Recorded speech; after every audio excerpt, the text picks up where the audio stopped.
Appreciate everyone's patience this morning. I don't think we have any minutes to review. Do we have any other announcements this morning? Seeing none, we'll move right into the project review. First item on this morning's agenda is the Range project, reviewed by Bob Baronti. It's a major development that will have public hearings before the Planning Commission and the Board of County Commissioners. If it moves forward out of this particular committee. Bob, can you briefly introduce it for us? Mr. Chair, I'd like to do some administrative stuff before I start. You all have a new packet with a revised staff report of July 1st. You have Exhibit 1A, which is the most recent plan set.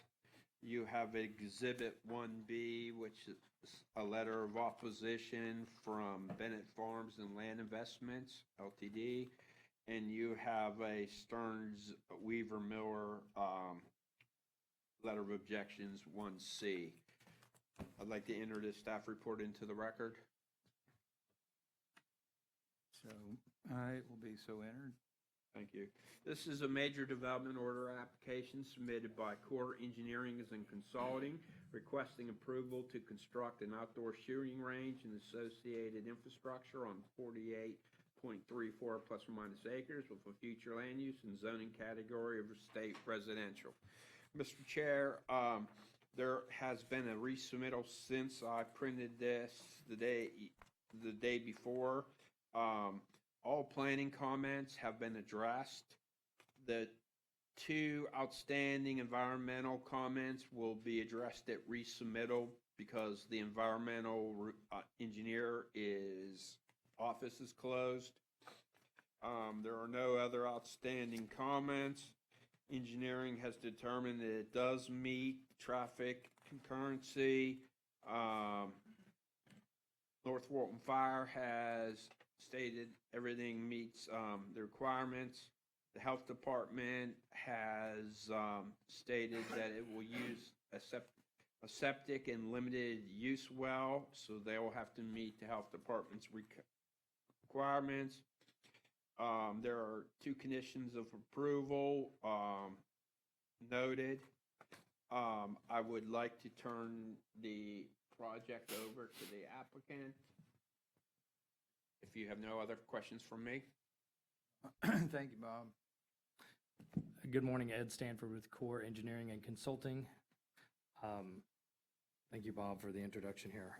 The project is located on North 331 on approximately 37 plus or minus acres. We've been through the TRC before. We have some opposition from neighbors. They have representation here as well. And we've spoken with them recently about some of their questions and concerns. The two that were brought up in the previous TRC were mainly with safety along, I'll just call the western border of this property, at the northwest corner basically, and stormwater runoff and access. The original access was adjacent to a neighbor that has concerns about this project and this property. The owner of the Range project negotiated an easement through an 11-acre property to the south, and so we have since relocated the easement in order to address their questions regarding access, ingress, and egress to the property. Additionally, to address the safety concerns, besides the berming that is required on site, the developer and owner has agreed to install a 8-foot concrete barrier fence along the western boundary of this property in order to enhance the safety and security. This will be a gate-controlled access to the property with either some sort of kiosk or magnetic key card. And so, we feel like we have addressed the county's questions. We're interested in working with the neighbor to address their concerns. We are currently trying to schedule a meeting with the county, with the counsel for the neighbor, And our intention is to meet with them, to review the project, to review the drawings real time, and to ensure that they are satisfied with the way we've addressed not only the county's comments, but their questions. We do understand that there are 2 questions remaining with regards to environmental. Unfortunately, because of scheduling, we weren't able to fully address those. Our intentions are to address those by the time we meet, which we hope is July 11th. So I'm here to answer any other questions you all might have. Thank you. Thank you, Ed. The 2 environmental questions are ones that would actually prevent this from moving forward beyond the next TRC. I think they can be addressed, but since we don't have a response on those, that's going to be my recommendation. Do we have folks here this morning that would like to speak on the technical merits of this particular application? Could I just see a show of hands? Mr. Chair, I just found out that there are citizens because of the sign, there are citizens currently at the South Walton Annex that also would like to speak.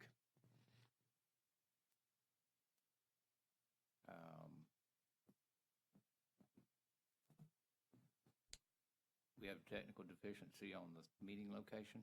Yes, sir. I'd like to make a recommendation because of that, and that there is public there, that we continue this to the mid-month TRC.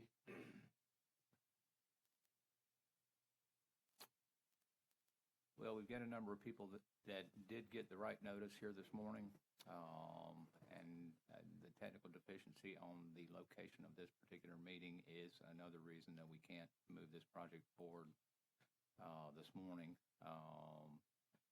And again, these are comments made at this particular meeting relate to compliance with the comprehensive plan, the land development code. There will be an opportunity for public comment at Planning Commission and Board of County Commissioners before this project is eventually approved. However, since we do have a number of folks here this morning, and we have had testimony on this particular application this morning, I'm going to allow those folks.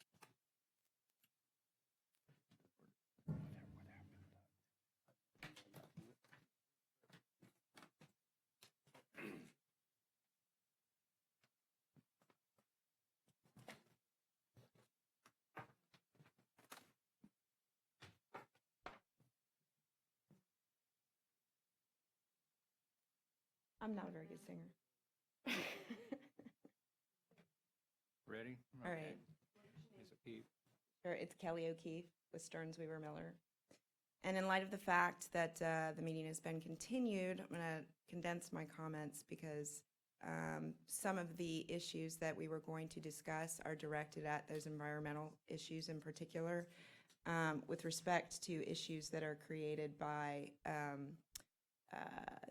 I think it's the upland trees issue, restoration issues, really directed at the code provision 4.0502, which we understand is one of the environmental issues that needs to be addressed, specifically with respect to the trees that need to be restored on that property, which also impact the noise level on the property. It's not clear from the report. It's actually not clear from the report what size of what size the property or the project is, whether it's the 35 or the 48 as indicated. It's been stated that it's 35 in the site plan. It's been stated that it's 35 here this morning, but I understand the site plan is, or the project is actually on a site that's about 48 acres. And that would impact the calculation with respect to the trees that need to be restored with respect to 4.0502 of the code. So that's one of the provisions that we've addressed specifically in the letter that we provided to Mr. Carpenter on Monday and also to Mr. Baronti yesterday. So that is one of the environmental issues we like considered, along with the ERP permit requirement. That requirement indicates that it can be either through self-certification or it can be through an ERE permit. And based upon the code requirements, we would ask that included in the TRC is a listing of the actual permits that are required, including one by FDOT for the entranceway that we've identified in the letter that we've provided. So those are the primary technical issues that are directed expressly to the report that we reviewed. There are other issues that we've raised in the letter that we provided, and we think that it would be best, based upon the fact that you all just received the letter and the fact that we're trying to coordinate a meeting with council and the engineer for the project, that we talk about those issues and see if we can resolve some of those issues, including the additional issues that we've stated and presented in our letter on the technical side. The other item that I wanted to, or a couple other items that I wanted to point out, and there are several individuals here who wanted to give public comment with respect to the noise and a lack of a safety plan here, also a lack of an environmental cleanup plan. Those are issues that weren't addressed in the report, but we think that those are things that would be best addressed, and we've actually started a conversation with council for the range project. We think those would be best addressed at this level before sending them to the Planning Commission so that the issues are hashed out, because I think there will be a lot of comment on those, including technical comment, because there are items, I understand that there are items that the county is limited to addressing, but the construction of the site is not one of those. The location of the site is not one of those. Whether or not this is appropriate for this particular neighborhood. But we're here today to talk about whether or not their application meets the requirements of the Land Development Code. And we're not here to regulate the shooting of guns. That's preempted to the state and not the county. This is the operation of a business that happens to be a firing range that's within the allowable primary uses for this land use district and zoning district. Yes, sir. Could you state your name for the record and spell your last name? Michael.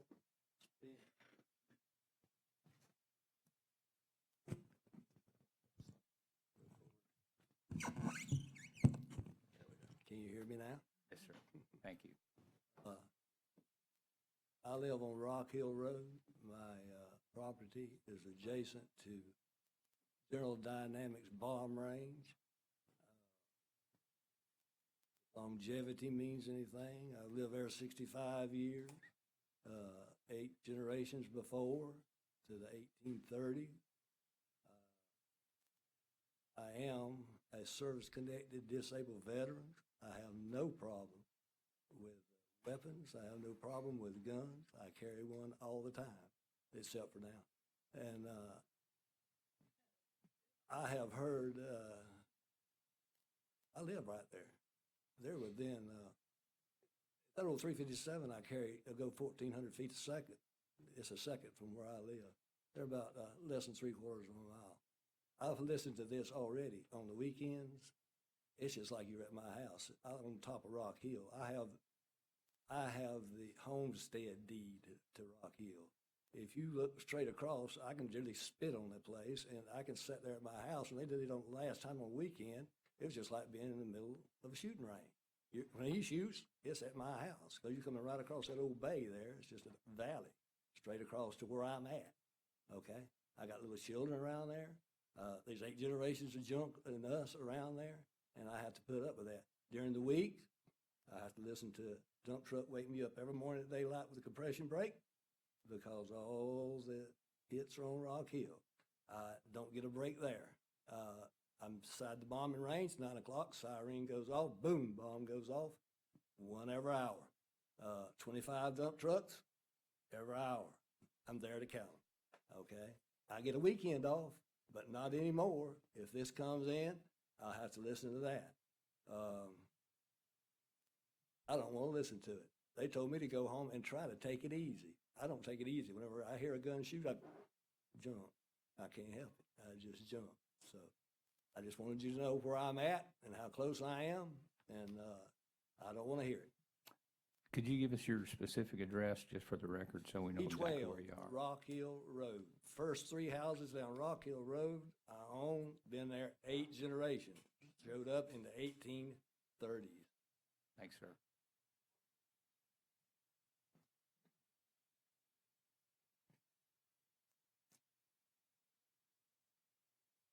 Anyone else like to speak? Mike?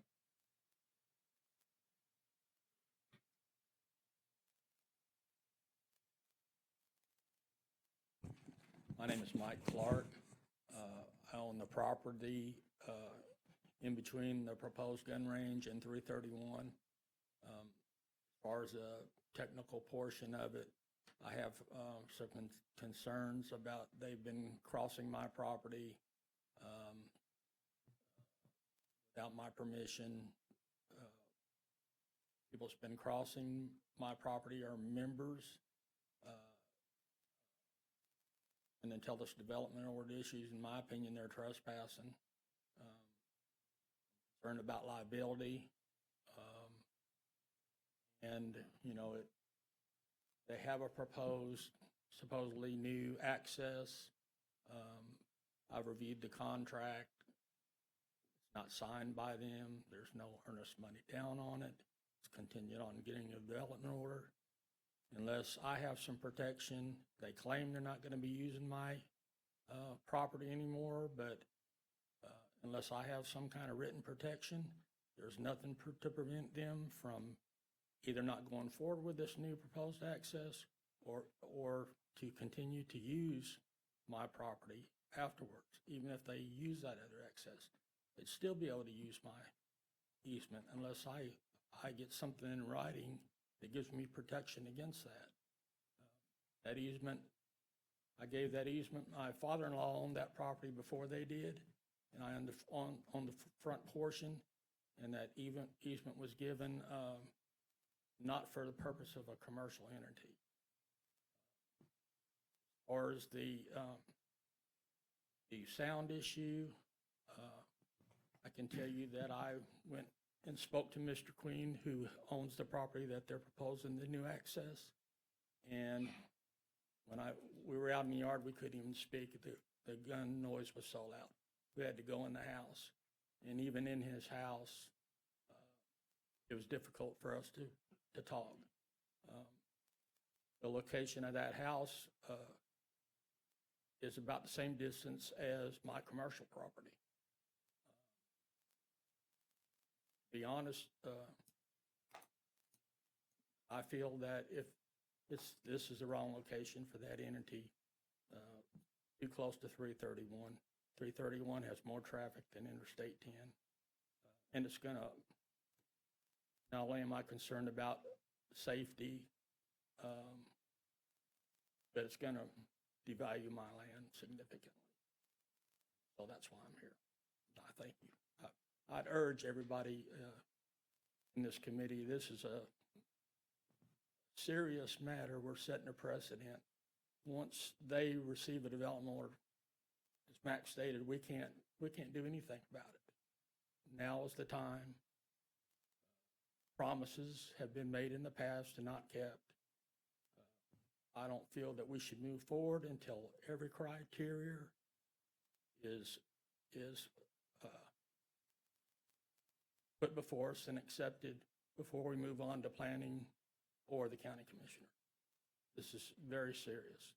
There's nothing to prevent anybody from doing the same thing next to Sandestin or Inlet Beach, or anybody that's got 5 acres in the state residential, do the same thing. You're not going to be able to stop them. Thank you for your time. Just for point of clarification, there's no estate residential property south of the bay.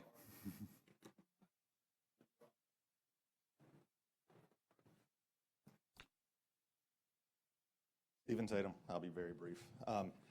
Just did want you guys to understand that we're fine being continued. We understand that environmental comment needs to be taken care of.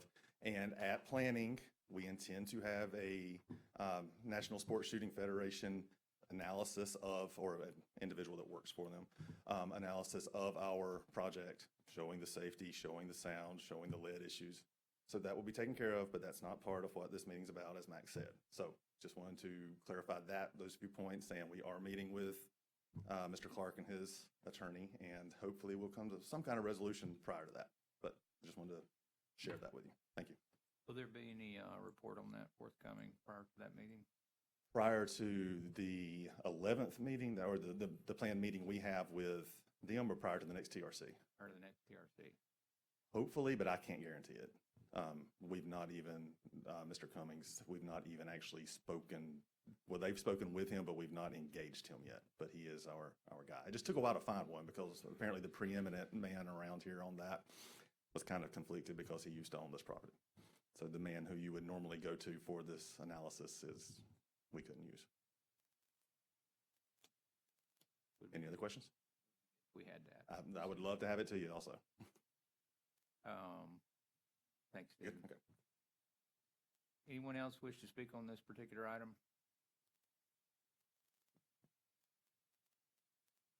Seeing none, given the deficiency we've already discussed with the particular response to comments, even though we've gotten response to, it looks like most every other comment, the environmental comments are going to require us to continue this to the next technical review committee meeting.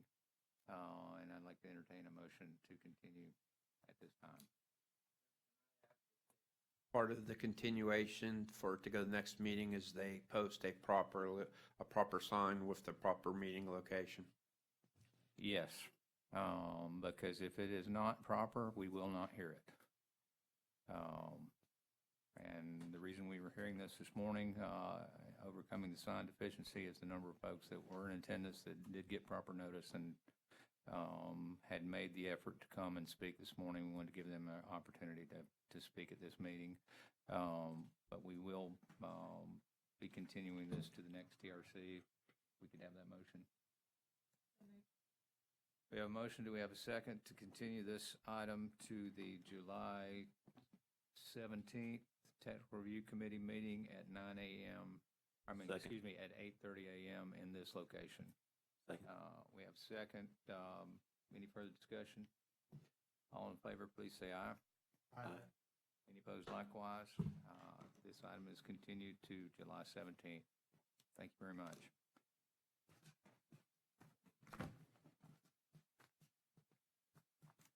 Let's see, the next item on our agenda this morning is the Crystal Beach Development Small Scale Amendment, requested approved by ordinance. Bob, could you briefly introduce that one for us? Want to wait till the room clears, or you want to proceed?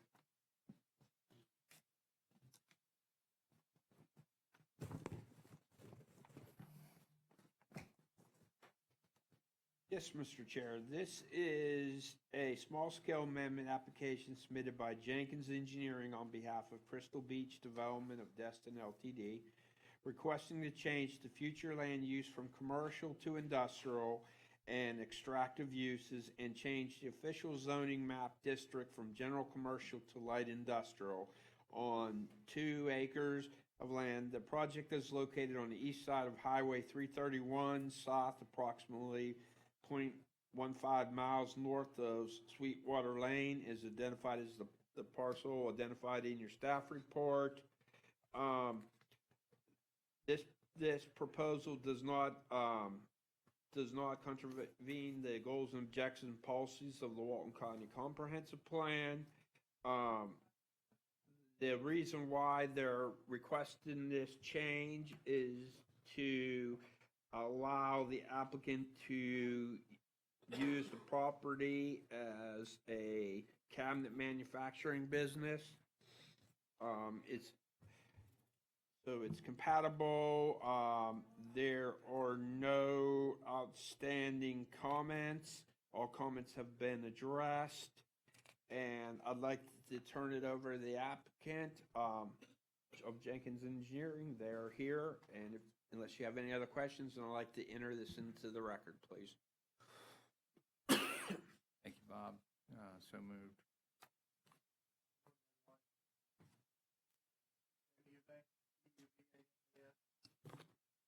EUBA and gas. As Bob said, I don't believe there's any outstanding comments, so I don't have anything to add unless there's anything specific. Question.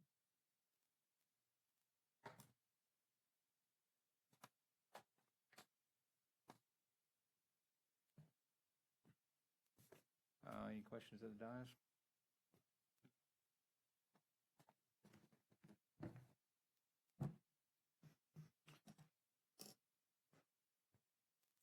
Anyone wishing to make a technical comment about this particular application can come forward at this time.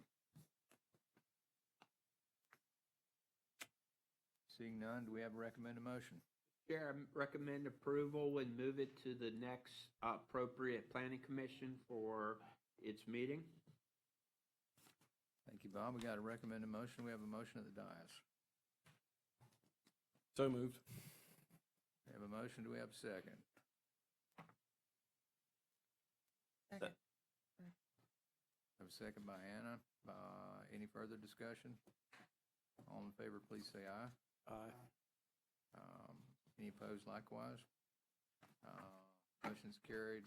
This item will move forward to the next regularly scheduled planning commission for consideration. That brings us to item number 3, the Grover 9 minor development order. This one has been reviewed by Bob Baronti also. Bob, if you can introduce it for us. Yes, Mr. Chair. This is a request to approve the development order. The project number is MIN 1929. Is being reviewed by myself. This is a minor development order submitted by O'Connell and Associates on behalf of Theodore H. Forett III, requesting approval to reduce 10 lots to 9 lots on Indian Woman Road on 1.728 plus or minus acres. The property has a future land use of residential and a zoning of residential preservation. The project is located on the west side of Indian Woman Road, and from the intersection of Chat Holly and Indian Woman, proceed north 0.9 miles. The property is identified in your staff report. Mr. Chair, there are comments that need to be addressed in a resubmittal. I don't see anything that could not be addressed and sent in a timely manner. The applicant is here to speak, and I would like to enter the staff report in the record, please. Thank you, Bob. And just for clarification, this is supporting a replat of some existing lots of record to reduce the number of lots and increase the lot size. Yes, that Mr. correct? Chair. And the proposed plat is the next item.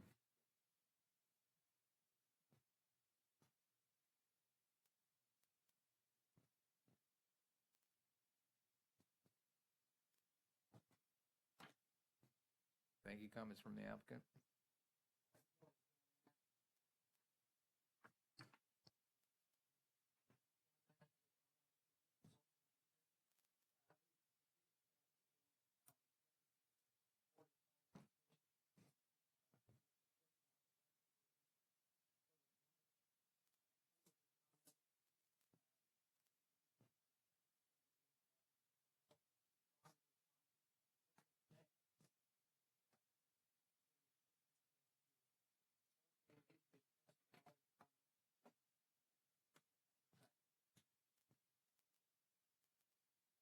Thank you, John. Any questions from the dais? Anyone wishing to make a technical comment or ask a technical question about this particular application? Seeing none, do we have a recommended motion?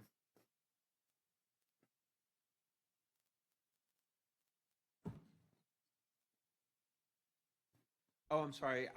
Make a motion to conditionally approve this project pending successful resubmittal and issuance of development order. Thank you, Bob. Do we have a motion at the dais? Motion. Had a motion, do we have a second? I'll second this one because it's rare that we actually increase the lot size in Walton County. welcome. And decrease number of lots. Decrease number of lots, increase lot size. Increase lot size, lot decrease size. number of lots. Yes. That does bear some positive recognition. Yeah. It You is- would like to applause, I appreciate it. Probably because the builder couldn't fit his footprint on the lot. Sometimes that's a factor. But I like the bigger lots, anyway. I second it. All right, we have a motion and second. Any further discussion? All in favor, please say aye. Aye. Any opposed likewise? This item is moved forward conditionally, subject to satisfaction of the remaining comments. That moves us to item number 4, the companion project, the Grover 9 plat. Request to approve by final plat. This is also reviewed by Bob. This is a plat application submitted by Rare Earth Incorporated on behalf of Theodore H. Forett III, requesting approval to replat 10 lots on Indian Woman Road. It'll be going from 10 lots to 9 lots. The property has a future land use of residential in the zoning district of residential preservation. The property is located on the west side of Indian Woman Road from the intersection of Chat Holly Road and Indian Woman Road, north 0.9 miles. The parcel number is in your staff report. Mr. Chair, there are some outstanding comments on this that need to be addressed before we'd move the plat. And also, we would have to also have the development order issued completely before we could consider to move this to the BCC. The applicant is here. I will turn it over to the applicant. Thank you, Bob. Good morning. Shannon Glatchy, Rare Earth Incorporated. I think we discussed we're making a plat out of this, waiting on the development order. Platting comments will be addressed post haste and follow through with the development order, and we're ready to move on.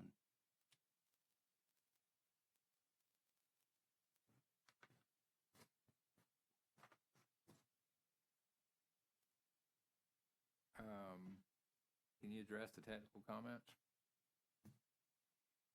I'm not aware of any, but I would say those technical comments are, as far as plat related goes, I can handle those very quickly.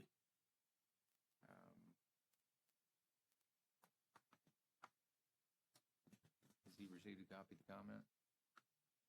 Yes, he's received the staff report, Mr. Chair. I'm talking about the Dewberry, I'm sorry. Sorry, I can't see this morning. Never mind. I'm sorry, I didn't hear you. No, I'm looking at a different report, and I believe that one. don't have my glasses this morning, so I'm misreading it. I believe that apologize. one's Matt's that you're referring to.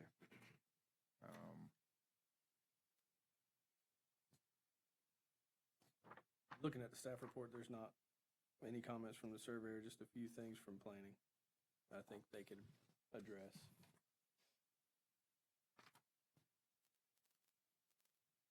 Yeah, those look very minor. I agree. Do we have a recommended motion on this particular item?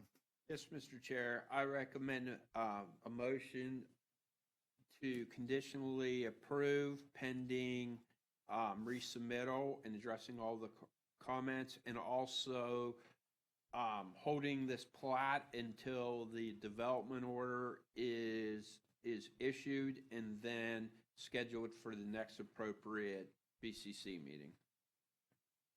I'd also like to enter the staff report in the record. Thank you, Bob. So entered. Do we have motion at the dais? Motion to move this forward, subject to receiving the development order and addressing all the comments. Do we have a second? Second. We have motion and a second. Any further discussion? All in favor, please say aye. Aye. Opposed likewise. This item will move forward subject to those conditions. That brings us to item number 5, the Woodward abandonment. This is a request to approve by resolution. I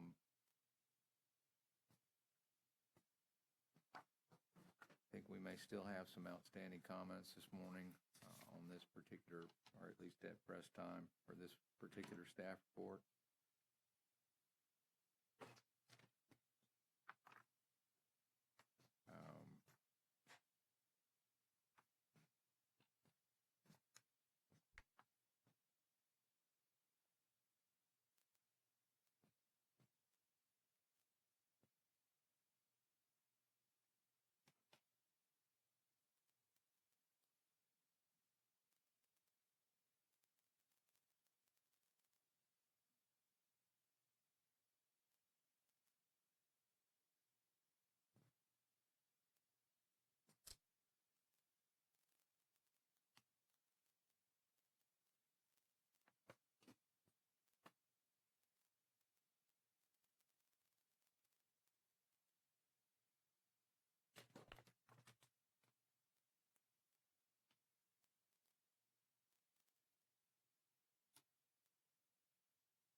Just for background, this is an application by Walton County to propose abandoning a portion of the government patent easement underneath Woodward Drive as part of consideration of the purchase of an adjacent piece of property for a county parking lot serving a beach access. Proposed Woodward Drive would be relocated slightly, and the advertised extent of this abandonment would not be the final extent of the abandonment. And unfortunately, this morning, we don't have all of our comments back, so we can't really discuss this. But my point is the subject advertised abandonment is subject to be reduced in size. I think we advertised more than we would actually plan to abandon if County Commission does approve the relocation of Woodward Avenue and the purchase of the adjacent parcel to relocate that slightly, as indicated at the last BCC meeting.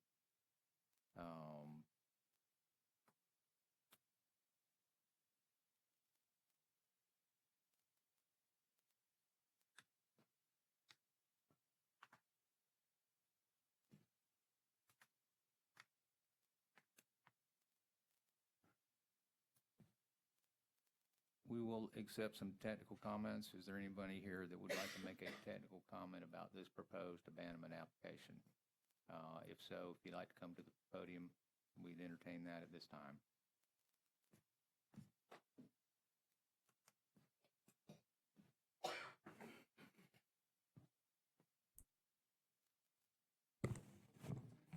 I'd like to suggest that this be, State your name for the record. I'm sorry. Spell your last name, please. Celeste Cobena, Cobena, and I'd like to suggest that this be continued or denied at this point, because I think there's several issues. You slightly addressed one of them, and I just want to say that I was made aware and was able to copy the right-of-way maintenance agreement for Serenity at Dune Allen out of the clerk's records online, and it gave me some pause as to whether that the abandonment can move forward, whether it's correct today or not, because it's my understanding that in the development order, which I just received this morning because it is not available online, and I've been trying to get it since last week, and because of y'all's records, it's just not that easy. So I received it this morning, and the development order cites in several places that Woodward is required to connect to County Road 30A. It's required. And the right-of-way maintenance agreement suggests to me that there must be an agreement with the Serenity Homeowners Association if something is done at Woodward. And again, some of these documents were not available until this morning, and I think that needs to be reviewed by the county, whether you need an agreement with the Homeowners Association before anything is abandoned or done with Woodward. And I suggest that the county staff review the right-of-way maintenance agreement. And I'm going to turn this in. I'm sorry, this is I wrote on this morning. I also want to turn in as an exhibit, which I just received this morning. See it, y'all's paperclip. The development order for Serenity, where several places in here it cites the requirements to connect to 30A. And I bring that up because there was issues with the way that Woodward was going to be realigned, and I have issues, and I do have several copies of this, and I believe this is what you were referring to, Mac, but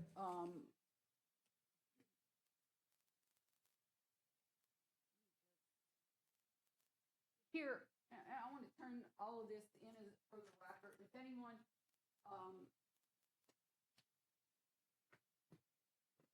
what I feel like needs to be done, and that's why this needs to be denied or continued, the county approved Plan E, and it was very clear that there would be nothing but Plan E for this parking lot. And Chance Powell made it very clear that in order for this plan to work, the little pink part of the easement that's on the map that I've just handed out must be retained. And I think it's important that, and I see in the documents that were available online, that in the description and in the survey, that pink section needs to be less and accepted out of this abandonment. And that's why I think this can't move forward until that legally done, less and accepted, is in the abandonment procedure. I don't know whether that requires a survey or what, but I think that it cannot move forward. And If I could clarify, in my opening statement, I indicated that more was advertised than the county intends to abandon, and you're exactly right. There's a portion that the county would not propose to abandon, but the legal description for that had not been available at the time we had to place the advertising for this particular meeting. So the county's surveyor gave us a legal description that is greater than what we ultimately or the Board of County Commissioners ultimately would intend to abandon. And you're exactly right. They did pick a particular alignment at the BCC, and that would preclude abandoning all of what has been advertised, as you so accurately state. So that's certainly clear on the county side, and at this dais, that more is advertised than would be proposed to actually be abandoned once that final alignment is properly described by legal description. And when is that going to be available? It would be before the next TRC, because I expect we're going to continue this morning to allow for the receipt of the additional comments on this particular application that we don't have this morning. And it would is presently proposed to go to Planning Commission next month. Next month. So what meeting would that be? What Planning Commission meeting would that be? That would be the regular August 8th Planning Commission meeting. August 8th Planning Commission meeting. Okay. I would also suggest that there is, again, and I just received this morning because of the filing system, But I would like you to have someone in your department review the question whether you need an agreement with the homeowners association to do anything at Woodward. And in my opinion, it looks like to me that there needs to be some kind of agreement with them specifically before Woodward is moved, realigned, or whatever, you know? Well, ultimately, the county has the authority to abandon this without agreement. But I would expect that that agreement would be modified because it involves maintenance all the way out to the County 30A right-of-way. And they would be proposed to be relieved from some amount of that responsibility with the proposed relocation slightly to the west, according to the option E that the board settled on at the last BCC meeting. So this will come back to another technical review committee meeting? Yes, it will. And what date will that be? That will be 2 weeks from today, which will be July 17th at 8:30 a.m. I have no further comment. Thank you, Celeste. July 17th at 8:30 a.m. in this location. That motion has not yet been made, but that's the next available technical review committee meeting. Would you like to come forward and speak?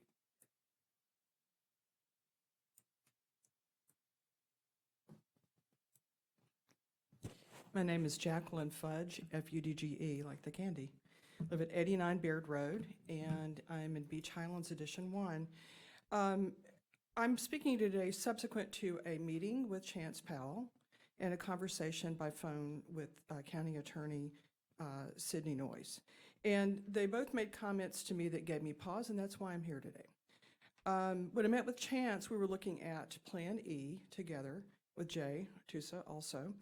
And his comment to me was the details of what is going to happen in the property, the parking lot for Stinkies, that this would be abandoned to be absorbed by, needs to be worked out contractually before we proceed with this, which would include abandonment of the right-of-way.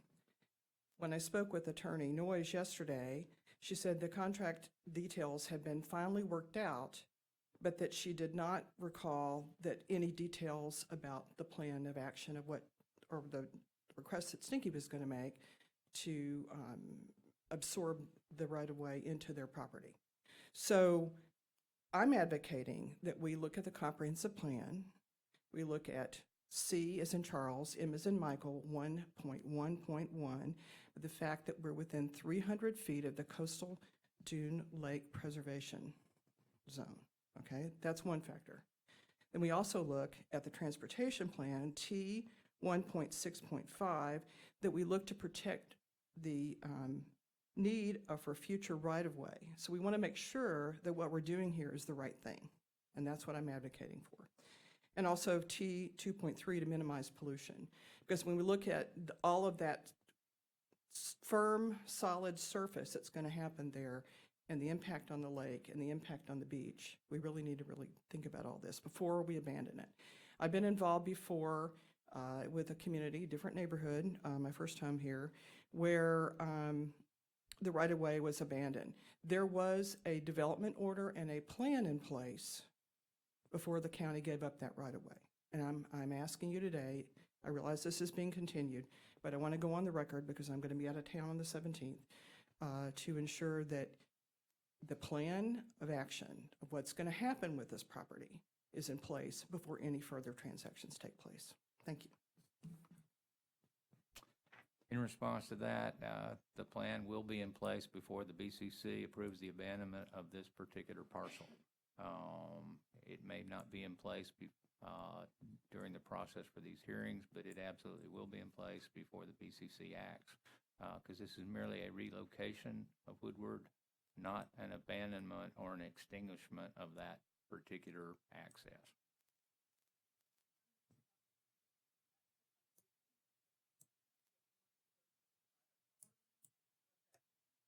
And that plan would be approved by the development order process. It would come back through this committee.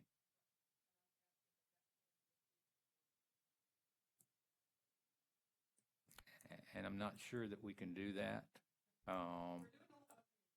I mean, the primary task here is to make sure that Woodward continues to be access for those that it presently serves, and that access is not impeded, and the county commission has gone on record to ensure that that would not occur, as they consider the effort to expand the opportunities for parking adjacent to the new beach access. But I think those absolutely would be considered and resolved prior to the formal abandonment. And the abandonment, I think, would also be subject to the relocated new facility being in place before the final abandonment would be effective. Because we can't abandon it and not have the replacement already ready for traffic. And the final development plan for what would be abandoned that would remove the easement from Mr. Richard's property adjacent the portion of his lot that's underneath the present Woodward would be a modification of his particular development order as to how that property would be used once it's no longer a roadway.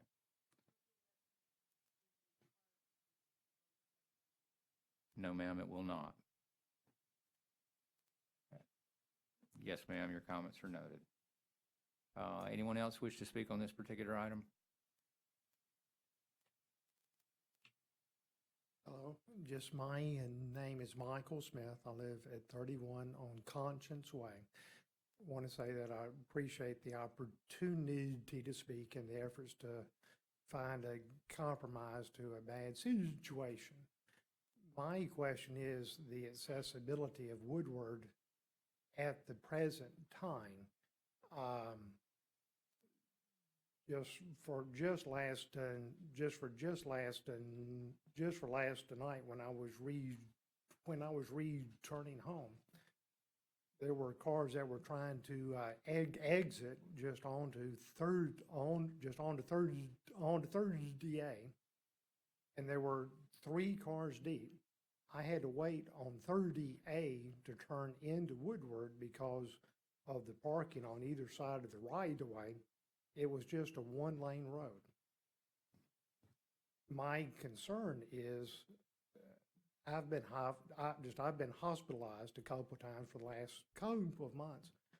If we have to call for emergency, are they going to have to wait on the 1-lane road to clear, or what can be done until the new solution is put in place to make sure that the fire department and the ambulances are able to access us for 24 hours a day?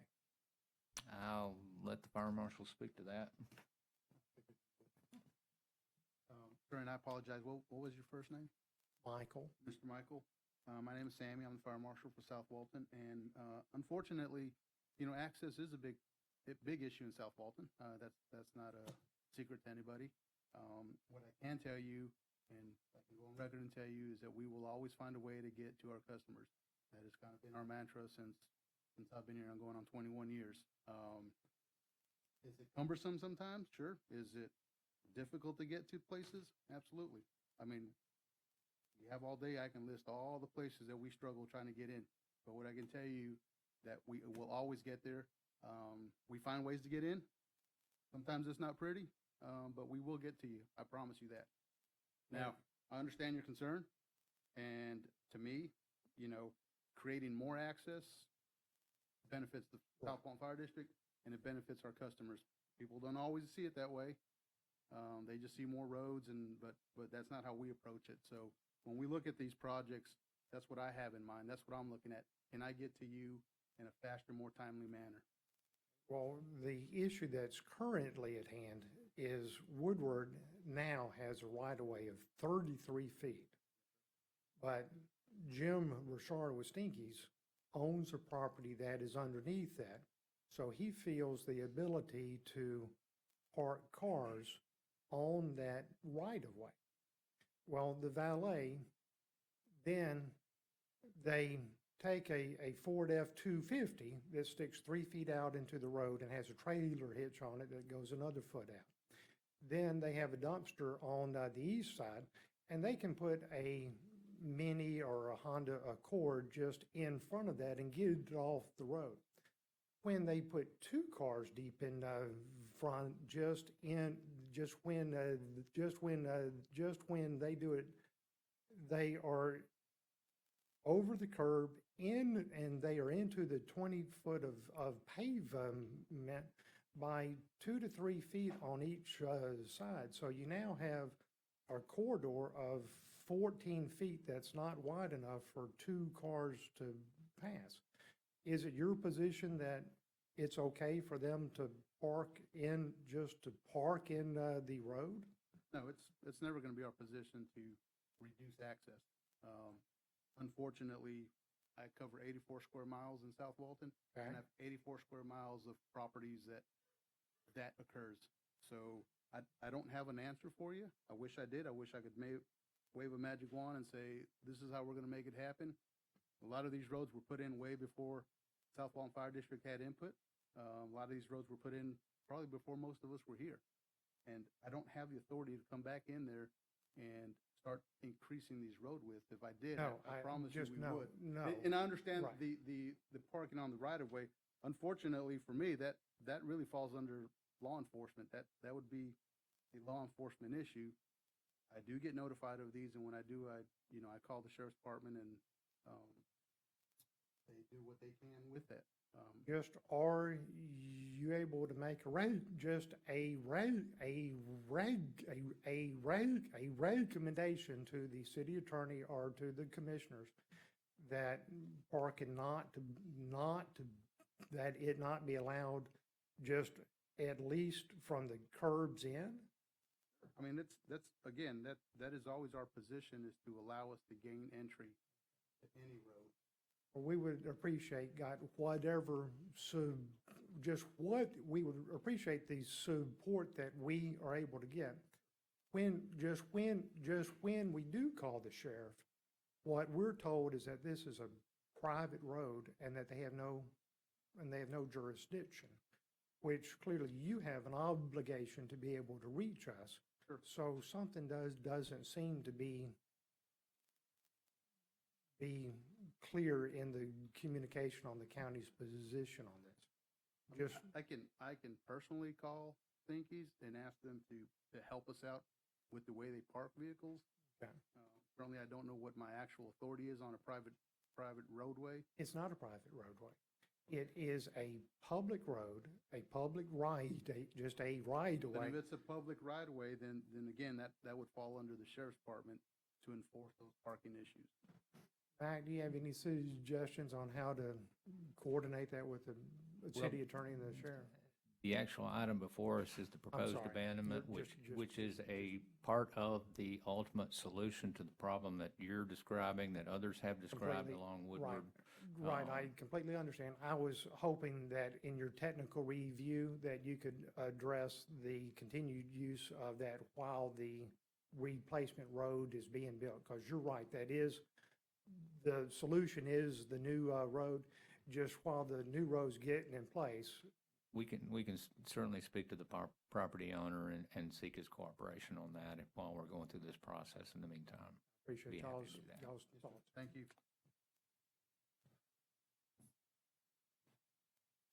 Any more technical comments about this particular application?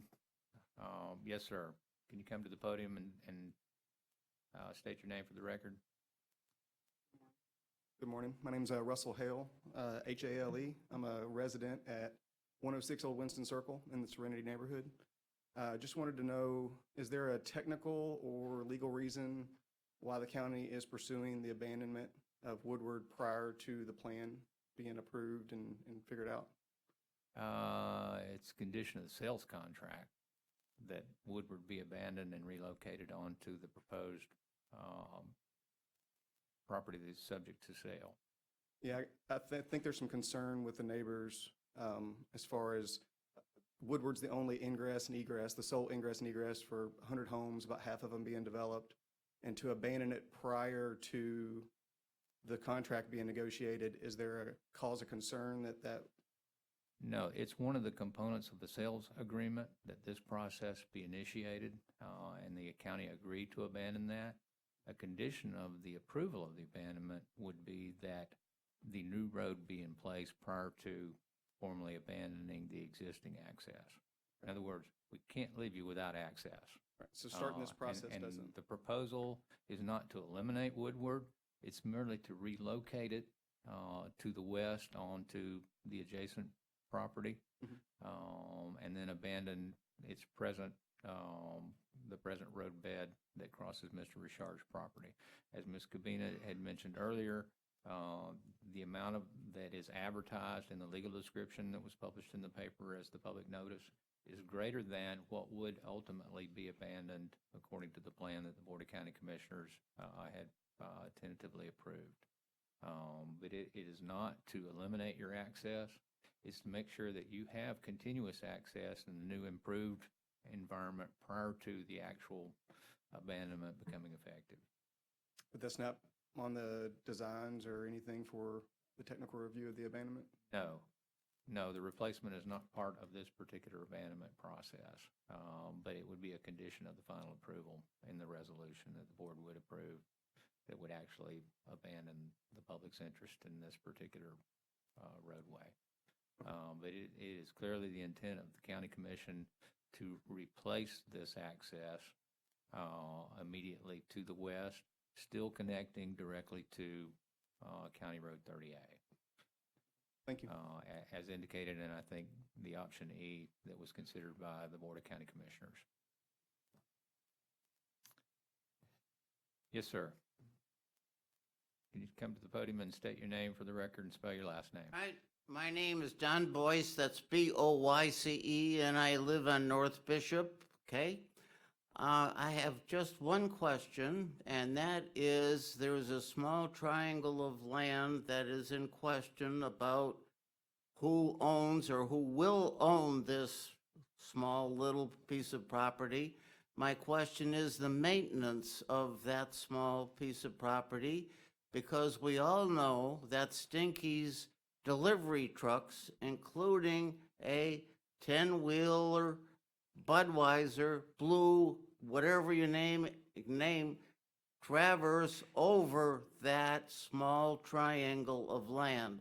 I'm assuming the county would have to take responsibility for the maintenance of that small triangle. Am I right? If you're talking about the small triangle that Ms. Kubina provided a handout of earlier in the meeting.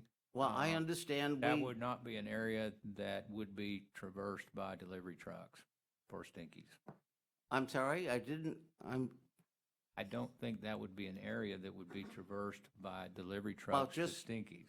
I It's a portion assume of that someone land. is going to have to maintain that because there's a lot of delivery trucks that traverse that property. Yes, sir, but not that triangle of land. Okay. That triangle's on the I'm north very side. surprised. It's I'm on the very north surprised side of because the I parcel. watch those trucks. Yes, okay? sir, but all of that will be relocated with the new Plan E, and there won't be delivery trucks for Stinkies accessing the area that you're describing. Delivery trucks now go down Woodard and take a right onto Stinky's property. Yes, sir, and that triangle is north of where you're describing. Okay, so there'll be no, It's north of where there'll you're be no describing. traffic, all right? Thank you very much. Sir? Sir?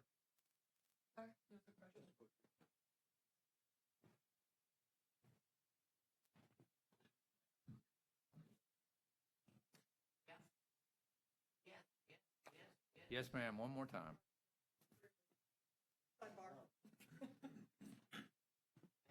Yes, sir. You've got my name. I just want to reiterate, based on that conversation, that you said, I don't think so, in terms of how that would work. And again, if we know what the plan is for the abandoned right-of-way that would go to Mr. Richard for commercial operation, that will help allay a lot of anxiety and stress for everybody.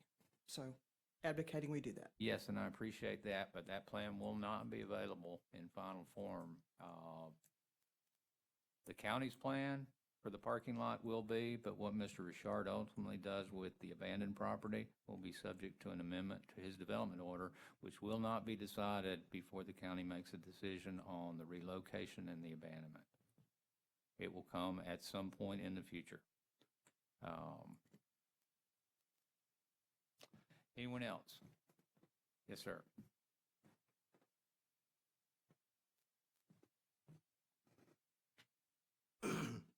Mike Schenkman, SCHEINKMAN. Reside at 29 Dune Drive, just up the street in Beach Highlands from the area that you're discussing here. Could you read the second whereas of the resolution?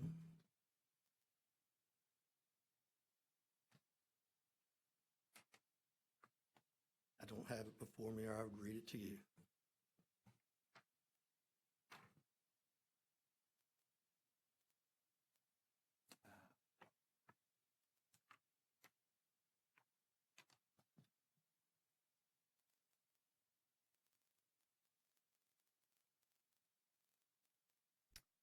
Public notice has been published in the local newspaper. That's the second whereas. That the second one? How about the one where, could I see this? Yeah, sure.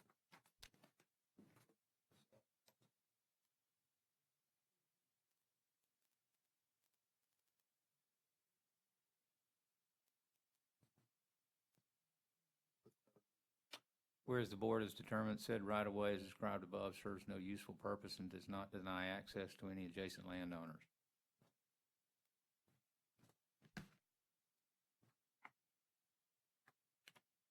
If I understood you correctly, you said whereas the said right-of-way serves no purpose? For the public, because it's being relocated to the west. It's not going away. No, It's being the relocated. whereas the existing right-of-way serves no purpose, not because it's being replaced. That's not what that says. It says that right-of-way serves no purpose. I believe that is absolutely false. It serves as ingress and egress from Serenity. It also serves As a condition of the approval of the resolution, the right-of-way would have been agreed to be relocated, not eliminated. It's being relocated, not being eliminated. I understand that. But the statute requires specific language in the abandonment resolution, and that's what we're doing. I mean, I don't disagree with you in your point, but it's premature. All right, I have another. Once we get to the point of approving this resolution at the Board of County Commissioners, we're not approving that now. We're not making a determination on that now. We're going through the public hearing process to get to the point where the Board of County Commissioners can consider whether to approve or deny that particular resolution. At that point, they will make a determination, a legislative finding, that this right-of-way in its present location serves no public purpose because it is being relocated to the west. So we will no longer need it where it presently is situated. Okay, That's I the guess point I of that would, I whereas. guess I would request clarity in the resolution that that's why it would not serve a purpose. Because the way it stands alone, it appears to say that that right-of-way serves no public purpose. I get what you're saying. It absolutely serves a public purpose today, That but at the point of approval of that resolution, it will no longer be deemed to serve a public purpose because the county will have agreed to put it somewhere else and provide the same benefits to the public that it presently provides today. Okay. Your point is noted. Thank you. And I have one other question, that the Technical Review Committee actually does have the authority or mandate to make recommendations to the board commissioners about whether to approve or deny. Yes, it is a recommendation to the Planning Commission. Okay. So the time we spend here talking to you is worthwhile in Oh, terms yes, of a absolutely. mechanism to get information to the board that we feel is necessary for them to Absolutely. consider. There will be Okay. hearings at the Planning Commission and the Board of County Commissioners, where you'll have another opportunity for any public comment that you think is appropriate to this particular application. Today, we're looking at public comments that are related to compliance with Land Development Code or the comprehensive plan. Okay. I understood you to say that there's, I'm not sure why the abandonment is still being considered. I understand that it's a part of option E, which was the only option that remained on the table after the last Board of County Commission meetings.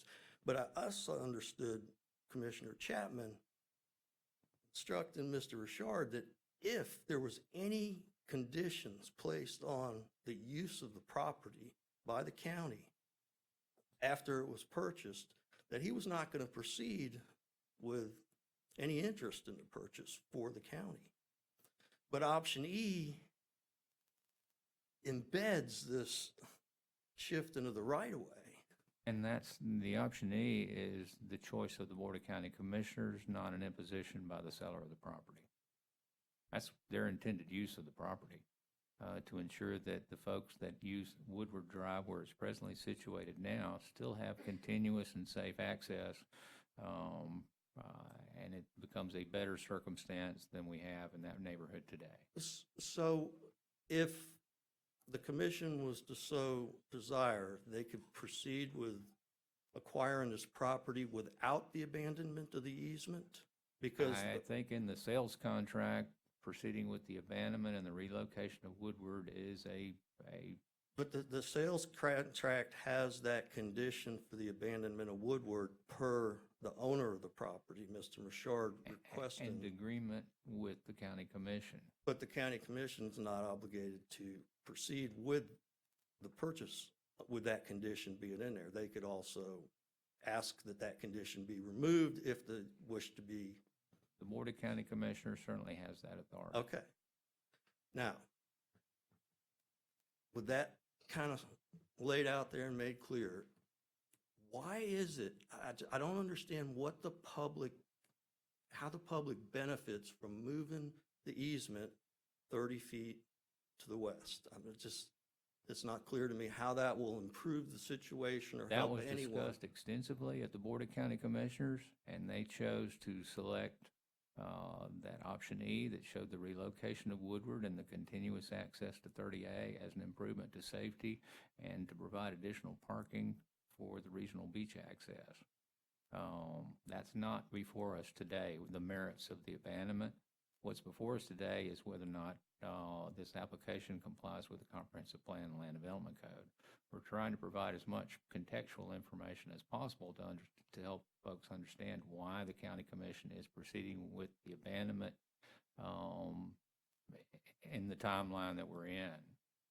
My recollection of why the commission chose to proceed with option E was mainly because the other options all had a bridge road incorporated in them. Yes, sir, but the we're not county here did to not. discuss which particular plan the county commission accepted. They directed us to move forward with the application for abandonment as a component of the acquisition of that particular 2 lots and the proposed plan for So I would need parking to and the address it. relocation of Woodward on that particular property.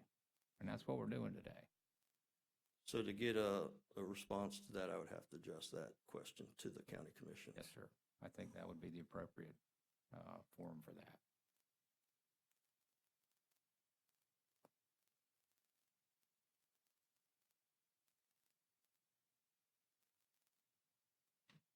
It was my understanding that Mr. Richard asked for that abandonment of the easement to create separation between his business and the public parking and the public ingress and egress from Serenity.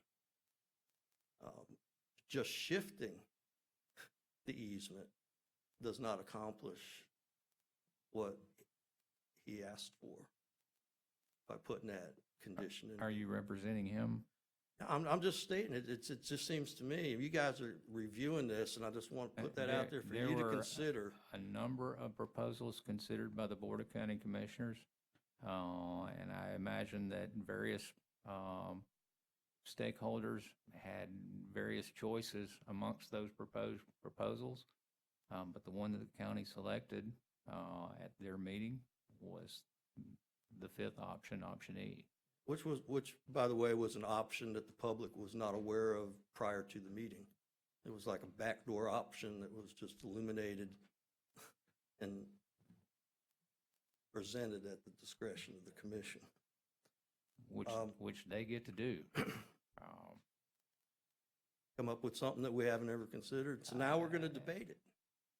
And I just want to find a proper public forum to have a further discussion of that, and not just limited to some technical merits, but the rationale for the public use. At the Planning Commission and the Board of County Commissioners. Okay. There will be full public hearings. This morning, we're looking at the technical merits of the application, not whether or not we all like it or dislike it, or why we like it or why we don't like it. That opportunity will be available at the Planning Commission and at the Board of County Commissioners. Okay. I'd just like to state once again that it's been stated before that the property is within the 300-foot boundary of the coastal Dune Lake preservation area. And we've had conversations before that the county has the different set of criteria that they can use to develop that property than what a private individual would have. And that you would exercise those criteria to maximize the amount of public parking that was available there. It's a bad precedent, I believe, to not have the county adhere to the same criteria as an individual developer would in such a critical area of environmental concern. Do you have specific points regarding that compliance you'd like to make? I believe. What's the difference? In what's proposed and what? I believe that the density of the parking, the amount of vegetation that needed to be maintained on site, the buffers from the existing neighborhoods and such are what limited the use of the parcel for Mr. Richard. It was a long time ago that When Mr. Richard originally applied for the Stinkies bait shack, I think it was in 2012, the regulations were different than they are today with regard to the Coastal Dune Lake Protection Zone. They were actually a bit more restrictive then than they are today.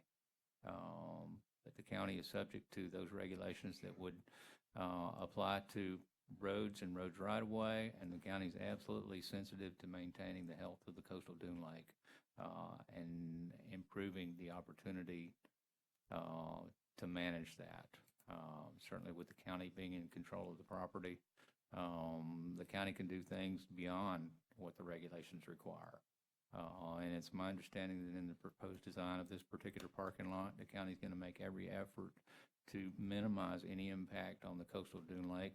I mean, these are jewels. People come from all over the world to see these. There's absolutely no way in the world that we would want to do something that would be detrimental to that part of our important environment. Especially for some of those of us who grew up here and truly understand the value of our natural environment. So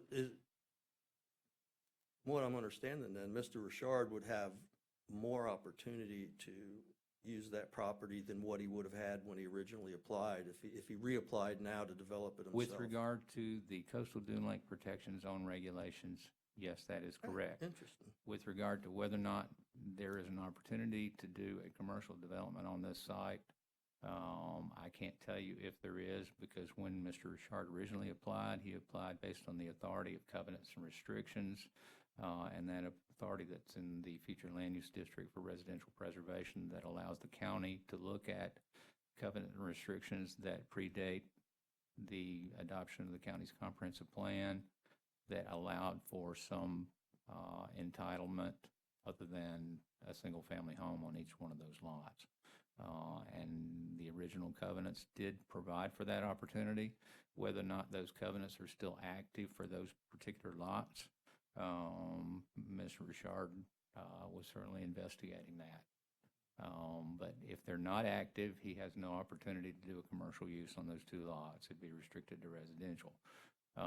If they are still active, and this is the legal question that's not before us today, then he would have the same opportunity to apply for a neighborhood commercial use that he had previously with proper, possibly a more favorable regulatory environment.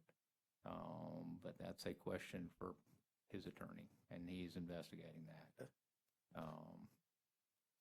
But that, again, is not before us today. What's before us today is the consideration of an abandonment application, whether or not it meets the requirements of the Comprehensive Plan and Land Development Code before it moves forward to the Planning Commission. But this is a complex project. It Yes, has sir. lots of moving parts, but we're committed to making it the best project that it can be, and improving the opportunity for parking, improving the opportunity for safety, and maintaining the access for the folks that use Woodward Drive to access County Road 30A. You guys are well familiar, you work that district, so you know that the pictures that are part of the resolution that show the location with no traffic are not representative of what the situation is on a This is the 4th of weekend. July week. Yeah, You know, well, there's no question almost, about that. this is 4th of July week, but almost any, And this is an big weekend. incredibly popular restaurant It is. in the community. it is. Um, Where I'm going with that, though, is that there's roughly 75 cars that access that restaurant that are not parked on the restaurant's property at any given time on a weekend. And the entire capacity of this proposed parking area would not even accommodate all of those. There's a tremendous need for additional parking just for the restaurant. And Mr. Richard made a great presentation about the additional conflict that having public parking at that location mixed in with the restaurant parking, mixed in with the ingress and egress from the two neighborhoods was going to create. It's a huge, right now, it's Mr. Richard's liability. You acquire it for the county, and if you facilitate that through approving and putting forth a resolution, that liability comes to the county then.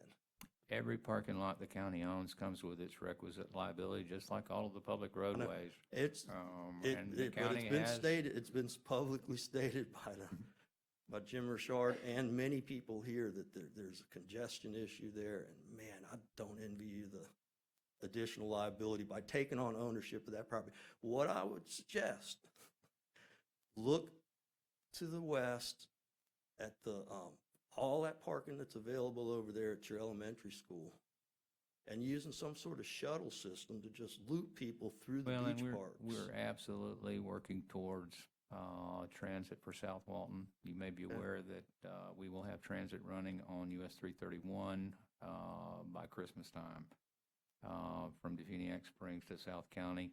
And we expect that a portion of those particular riders will be folks that work at restaurants that need a place to park, that need transportation to get to restaurants. One of our tremendous problems in South County right now is there aren't enough folks to work in restaurants. There are restaurants that would be open 7 days a week that can't open 7 days a week, or for the number of meal service times that they'd like to, just because they can't find adequate staff. And one of those problems is related to the ability of folks that could be in those jobs and their ability to get to and from work at the wages that these restaurants are available to pay. So the county is working diligently to make public transit available to support our commuters, our workforce. We're also working diligently to come up with a way to fund transit beyond the very, very limited funds that the state and federal government will give us for transit, given the large amount of state parks and state forest land that prevent us from qualifying as urbanized areas throughout South Walton. We feel like it's an urbanized area, but it doesn't meet the requirements of the TPO and the DOT with regard to qualifying as urbanized areas for the purpose of dedicated transit funding. So unfortunately, we're going to have to be creative in how we fund transit, but we absolutely need it. Your point is incredibly well taken.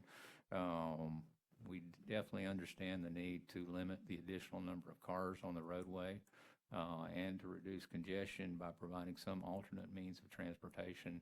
And yes, that is ultimately part of the solution for Stinkies, but we're not there yet, and we need an interim solution. And the board has considered this as an interim solution that would improve parking congestion and access to the new beach access while still maintaining the access for the folks that use Woodward Drive. All right.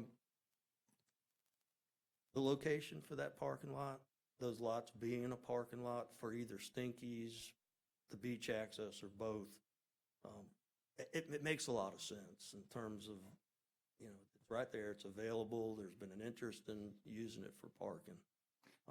I still don't understand what's gained by moving Woodward in that process, other than it reduces the size of the parking lot, shifting that amount of parking from public parking over to completely being private parking, where if it stayed where it was, at least the public would have a shot at using those parking spots. Well, I expect the So- public's going to get a shot at using those parking spaces. Our intent is to dynamically meter them, so we change the price based on time of day, They day won't of get- week, They season. won't get a shot at using the parking spaces that are shifted back over to Stinky's ownership by moving the No, easement they over. won't, but what the If you public, left the road where it was and developed the entire parcel that you're acquiring, then they would be able to, both be able to use it.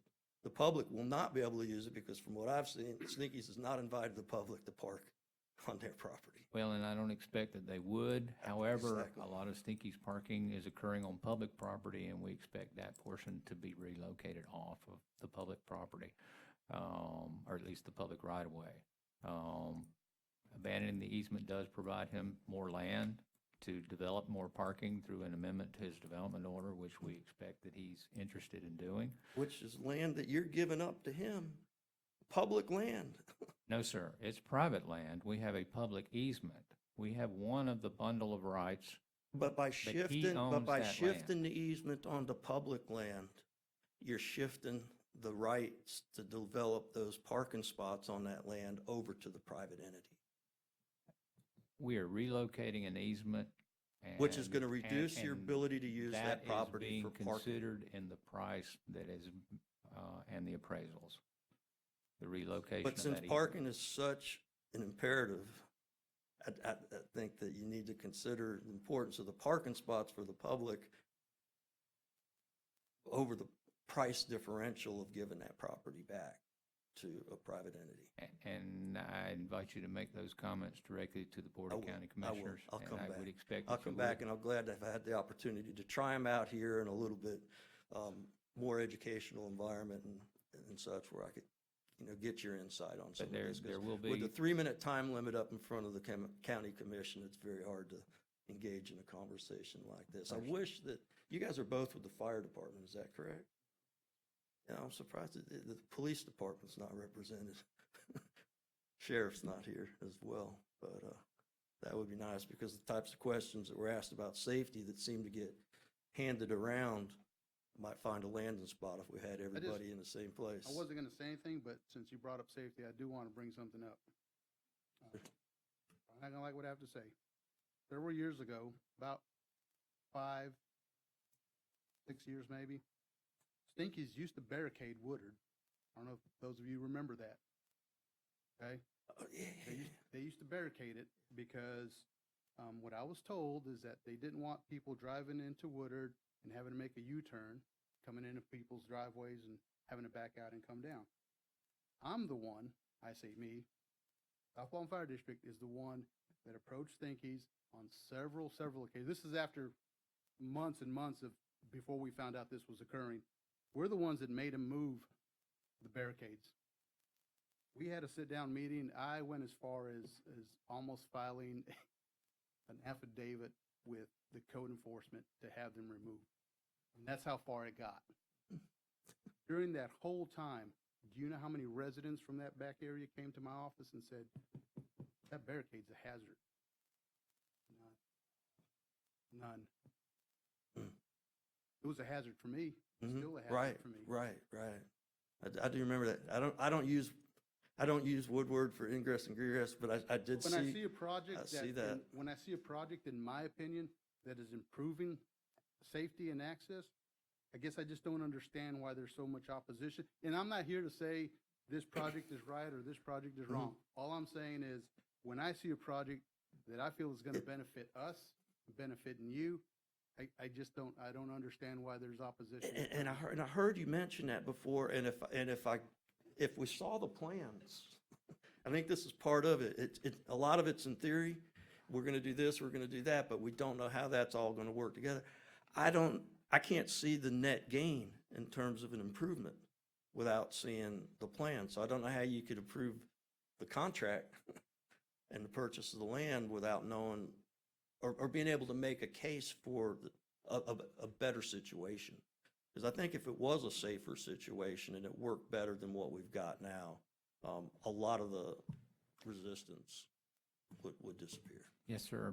There was quite a discussion at the Board of County Commissioners when they settled on option E. Yeah, but again, I don't see how yet it's been explained how option E is going to eliminate the congestion, make it safer, and so on. So goes back to what he was saying. Is that a question or? It's a conversation, just It's- a back and forth dialogue, but, It was the best option presented to the Board of County Commissioners to allow additional parking to be acquired by the TDC and developed on that particular parcel adjacent to the new regional beach access. I want to address this to the police chief, though. Fire marshal? Fire marshal, there you go. Sorry, I called you police chief. Bad. Got those guys in my mind because I was thinking of them. I've worked with a lot of the people on Hilltop because over on Hilltop, we're having very much the same situation with people parking on both sides of the right-of-way, vehicles extending out into the road and such. And we worked extensively. We didn't actually have a barricade up there, but it was essentially a barricade, and we worked extensively with the Sheriff's Department repeatedly and with the Public Works Department and through the County Commission to get some signs posted on at least one side of it to eliminate the, encroachment from both ends and people backing into each other and so on. So, again, maybe back when that happened over on Woodward, I think there was only about 2 or 3 residents on Woodward, though. Serenity wasn't built out, and there probably wasn't anybody back there that was. Maybe right. I'm not sure what the residential density was back there, but I was just surprised that no one came to my office and complained about it. Yeah. It is something we all need to work together on because. Absolutely. Thanks for your time. Yes, sir. Anyone else wish to speak on the Woodward? Do you have new comments? I have a new comment. Yes, sir. Real quickly, because we're going to bring this item to a close. Dan Boyce, Woodside Road, North Bishop again. This is the first time I've seen this new option E, and at the previous workshop. It was presented at the Board of County Commissioners, and it was the one they selected. That I understand. Sure. Okay, they have selected it, fine. I'm talking about this one, which is option E. Now, at the meeting, the workshop, okay, I talked to Jay Tusa, okay, and I suggested to him that it might solve some problems with the Beach Highlands people by making the exit from this parking lot a left turn only. And he said that was a great idea, that he would incorporate it, so I assume that it's still on the table. I don't think that is. We've got some measures to strongly encourage people exiting from that parking lot to turn left to go to 30A. There's some additional measures that I would like to Public Works put is that on the considering. Yes, sir. table. If you can let me speak, I'll let you speak in just a moment. There's additional traffic calming measures that are being considered by Public Works for the neighborhood north of Hilltop to discourage folks from driving through that neighborhood. Whether or not this parking lot gets constructed or not, Public Works is considering that, and there's been quite a bit of public testimony about concerns about traffic in the Beach Highlands neighborhood. And yes, the commissioners have heard that. County staff has heard that. And separate and apart from this, it's going to get some attention. I mean, there have been comments about, blind hills, people cutting through the neighborhoods and those kinds of things. So yes, those have not fallen on deaf ears. Whether or not we can make this a left turn only out of that, because it actually accesses the public street, limits the ability of folks coming from the Hilltop neighborhood or the Beach Highlands neighborhood to go into that parking lot if they chose to. They'd have to go back out to 30A and then come back into their neighborhood. But there are a number of things to discourage people turning right coming out of that parking lot that are being considered. But your point is well taken. Thank you, sir. My turn? Yes, I sir. think I can summarize this in a couple of words. TBC, to be decided. Thank you. Yes, sir. Thank you. Anyone else? At this time, we'll close the public comment portion of this particular meeting, and we'll entertain a motion to continue to the July 17th Technical Review Committee meeting at 8:30 a.m. Motion. We have a motion. Do we have a second? Second. Motion and a second. Any further discussion? Seeing none, all in favor, please say aye. Aye. Any opposed likewise? This item will be continued to the July 17 Technical Review Committee meeting at 8:30 a.m. in this location. Thank you. That moves us to item number 6. 17. And this is Origins Retail. Request to approve by minor development order has been reviewed by Renee Bradley. I'll ask her to introduce it for us.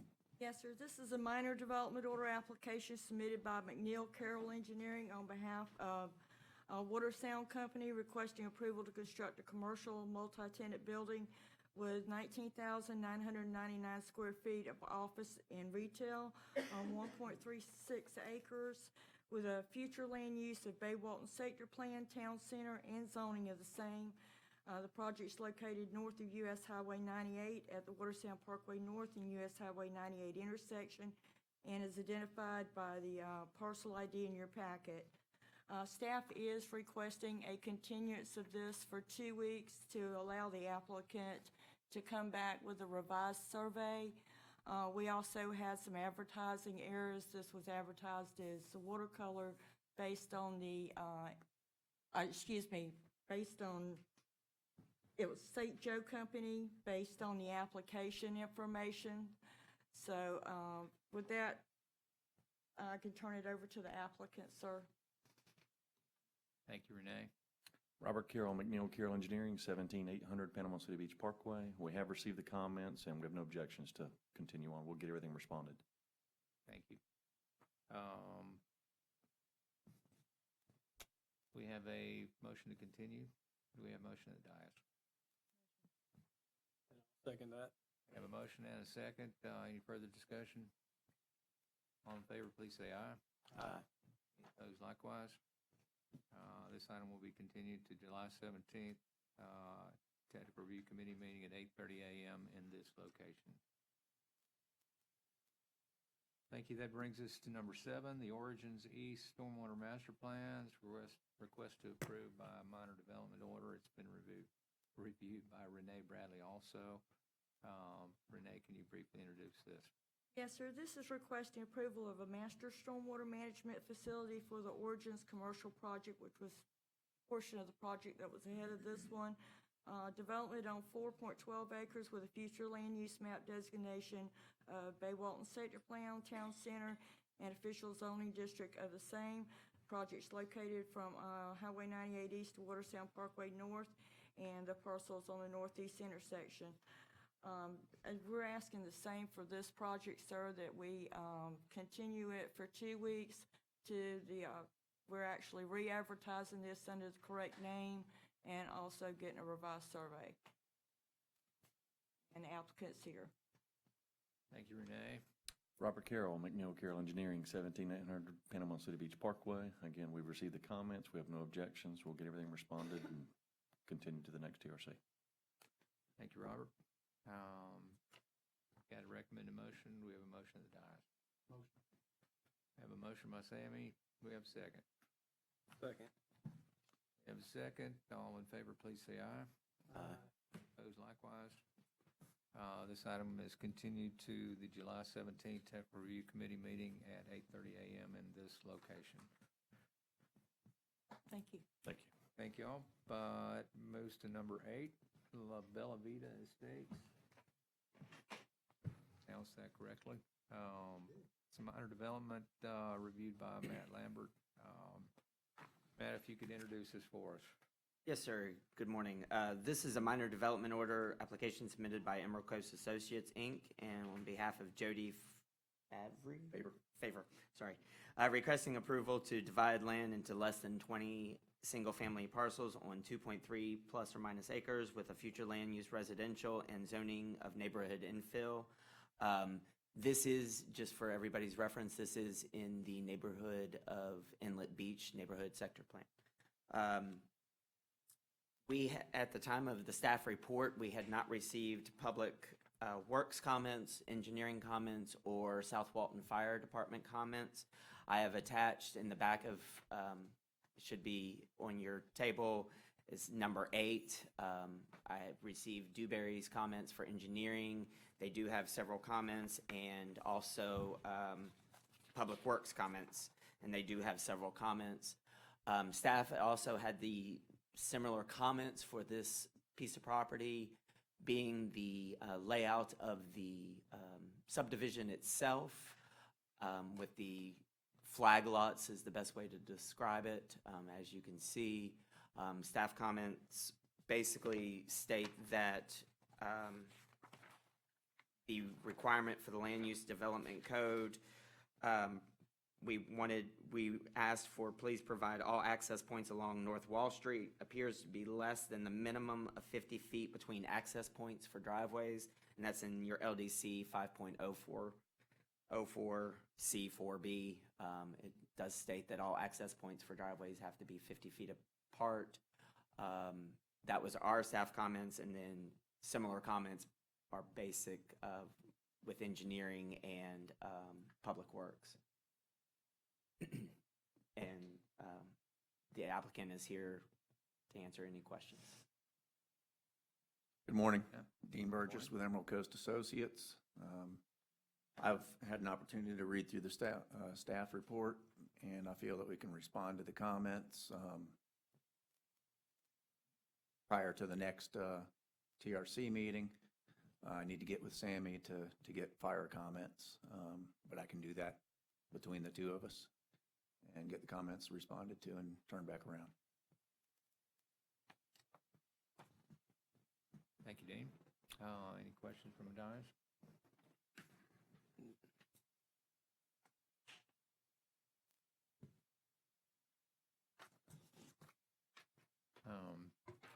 Seeing none, we got a motion to continue to the 17th? Correct, sir. Is that the recommendation? That's fine. We agree with that. Satisfy these and comments. during that time period, I'll take the opportunity to get with Sammy and get his comments and respond to them if there are any. Okay. We've got a recommended motion to continue to the July 17th Technical Review Committee meeting at 8:30 a.m. in this location. We have a motion at the dais. Motion to continue. We have a motion. Do we have a second? Second. Motion and a second. Any further discussion? All in favor, please say aye. Aye. Opposed likewise. Hearing none, this item is continued to the July 17th Technical Review Committee meeting at 8:30 a.m. in this location. Thank you. Thank you. That brings us to item number 9, the Seagrove East plat. Request to approve a final plat. It's been reviewed moved by Tim Brown. Tim, if you could introduce it for us. Yes, good morning. This is a minor plat application submitted by Emerald Coast Associates on behalf of Andrews ERA Partners LLC, requesting approval to plat 7 townhome units on .84 acres with a future land use of mixed use and a zoning of village mixed use. It's located on the north side of County Road 38, west of Sand Oak Circle and east of Seashore Drive. We have minor comments from, excuse me, from planning, comments from Public Works, one environmental comment. I don't see anything major that would hold this thing up. And with that, I'll turn it over to the applicant. Good morning. Darrell Burgess with Emerald Coast Associates. We have received the comments, most of which were generated in late May, so we've already been able to make the revisions. We are very confident we can address all comments and make a resubmittal here next week. We would like to seek approval pending those comments. Thank you, Darrell. Any questions for staff or the applicant from the dais?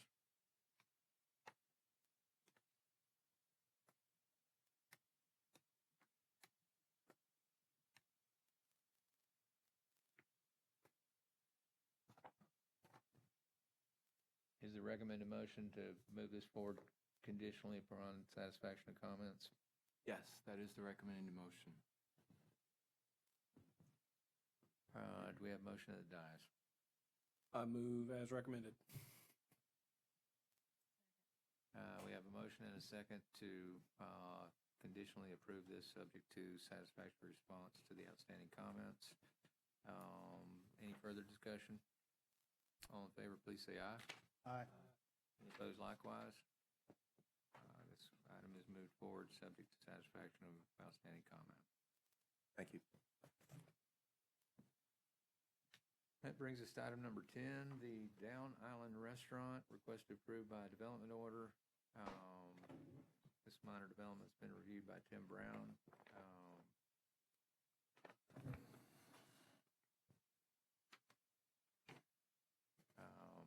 Tim, could you introduce it for us? Yes, thank you. This is a minor development order application submitted by Henderson Engineering and Consulting on behalf of Down Island LLC, requesting approval to develop a 3,859 square foot restaurant on 1.52 acres with the future land use of mixed use and a zoning of village mixed use. It's located on the north side of US Highway 98, east of County Road 393 and west of Veterans Road. It's the old glass house, or the current glass house. They want to keep that building and add on to it. There's a number of planning comments, some engineering comments, floodplain. Have not received to date any comments from fire. One of the major issues here is that building currently doesn't meet the side setback for a commercial development. It was originally approved as a single-family home, so it's set 7.63 feet off of the western property line. Current side setback for commercial development is 15 feet. So we recommend they go to the Zoning Board of Adjustment and request a variance. So with that, well, I'll come back to my recommended motion, but suggestion is to continue it so they can go to the ZBA and obtain the variance that they need. With that, I'll turn it over to the applicant. Hi, good morning, John Henderson, Henderson Engineering. I'm not sure really how we got to this point. The applicant had a pre-app meeting back in July of last year.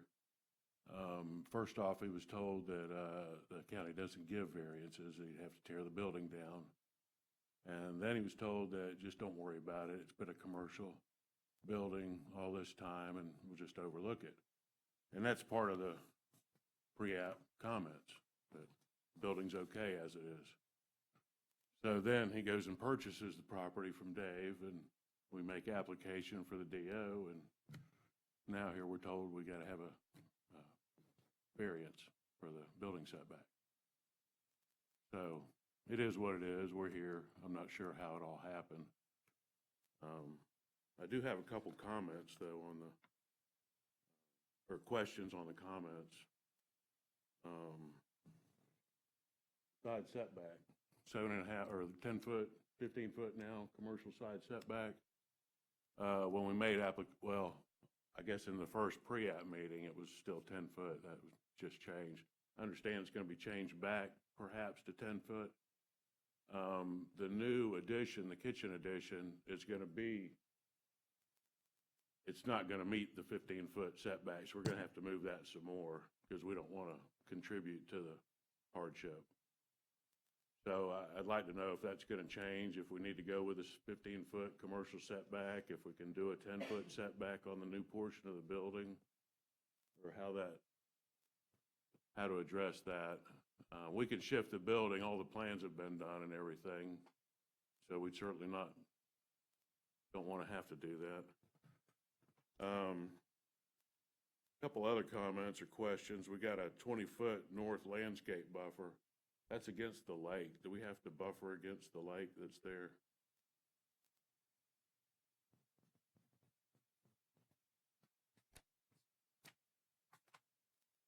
Well, it's commercial next to residential. So Yeah. That's the requirement for the 20-foot buffer. Well, I guess the objective was to kind of use the lake as a little focal point, and, you know, we don't really want to buffer against the natural lake. You know, we wanted to have, people are waiting for a seat, they could walk out there and actually view it. I don't think there's any issue with that. It just requires that a buffer be installed. I mean, I'm not sure if we've had that in the past or not, but I think you can actually have an access that goes through the buffer. Access some recreational opportunities to the west of this other project. So it's not precluding access to the lake. You just have to install the 20 foot. And it can be a natural buffer, but you do have to have the minimum number of plantings, even if Well, just from the whole view from the property, they're looking at the lake, and then we got to obscure the view with a buffer. I don't know. It just doesn't seem warranted to buffer the adjacent property when a lake is between you and any future development. Moving on, I guess not getting many answers. We used to be able to talk about these things and get answers in these TRC meetings, but that's not the format anymore. I disagree. I mean, we're here to have a discussion. Well. More questions? Well, we are changing it back to 10 feet, but it's not going to happen immediately. We're going through the Land Development Code a chapter at a time. So chapter 2. Well, it was 10 when we started. It's probably going to be back to 10 when we finish. So May or may not be. That proposal has not been moved forward yet. It's in discussion about changing those, but that's in chapter 5. well, if we've got to go to the Board of Adjustments now for the existing building, I hate to ask them for a variance for the add-on because we don't meet the new 15-foot setback. So I don't know really what to Go to the ask Board of them. Adjustments, you got to ask for a variance against whatever is in the code at the time you go to that meeting. I can't tell you that this code is going to be changed before you need to move this project forward. In fact, I can tell you it probably won't be, depending on how fast you want to move through this process. But, I mean, So we'll have to revise all the amendment to the Land plans. Development Code follows the major development path, except it has to have 2 hearings at the Board of County Commissioners. So it'll come through this committee, Planning Commission, and then it'll go to the Board of County Commissioners 2 times before adoption. It doesn't have to go to the state, but, I mean, that, and the earliest track would be a 60-day process. And it is not the section of the code that we'll be bringing forward next. Chapter 1 is moving forward now. Chapter 2 will be the next chapter that moves through this process. So Oh, I understand. It'll be some time. to realistically give you an idea of the opportunity for a code change, I mean, it's probably 6 months. Well, what's the staff's position on that code change? There are multiple opinions amongst staff at the moment Okay. What's the that have not resounding that opinion? have not been resolved. Okay. Well, that doesn't really give us much And we just got direction chapter on what 5. to ask the Board of County, the Board of Adjustments. If you need to get a variance, you need to go on what's in the code today, because it's probably going to be 6 months before it changes. If it changes, and it will only change if the board approves it, and we don't have anything in front of them yet. Okay. I'd like to give you more detail than that, but that's the best guess of if it changes, when it might be approved by the board. All right, all the other, Deviation. yeah, do we have to ask you guys for a deviation? That was brought up by Kelly in the pre-app meeting for the variance. Does the variance cover it, or? Setbacks are handled by, that's not in the scenic corridor. Setbacks it's- are going to be handled by the ZBA. Yeah, if it's a scenic corridor regulation, it's a deviation application to the design review board. If it's a setback variation that is not a scenic corridor item, like the side setback, that would be Board of Adjustment. We have a 10-foot landscape buffer along there. I don't think that's a scenic corridor issue, it's just a buffer, but we can't meet the landscape buffer. Well, with landscape buffers, there are some alternate methods of meeting compatibility that can be substituted in the landscape buffer category. We don't have that same opportunity in setbacks, even though they may occupy the same dirt. No requirement for a buffer. You're going to provide it. I'm not going to say not to. More power to if you're going to provide a buffer. But the bottom line is, you've got seller's tile to your west. So your commercial next to commercial. There's no requirement for landscape buffer. And that is a change in the code that relaxed that particular requirement, and the intent there is to promote compact development and not require separation between commercial developments.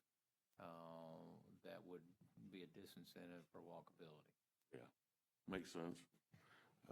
What about using the front landscape buffer, the 40% for stormwater? Can I make that request as part of the response to these comments, or do I need to make a formal request? In the scenic corridor buffer, you can just do it. There's no requirement to ask permission.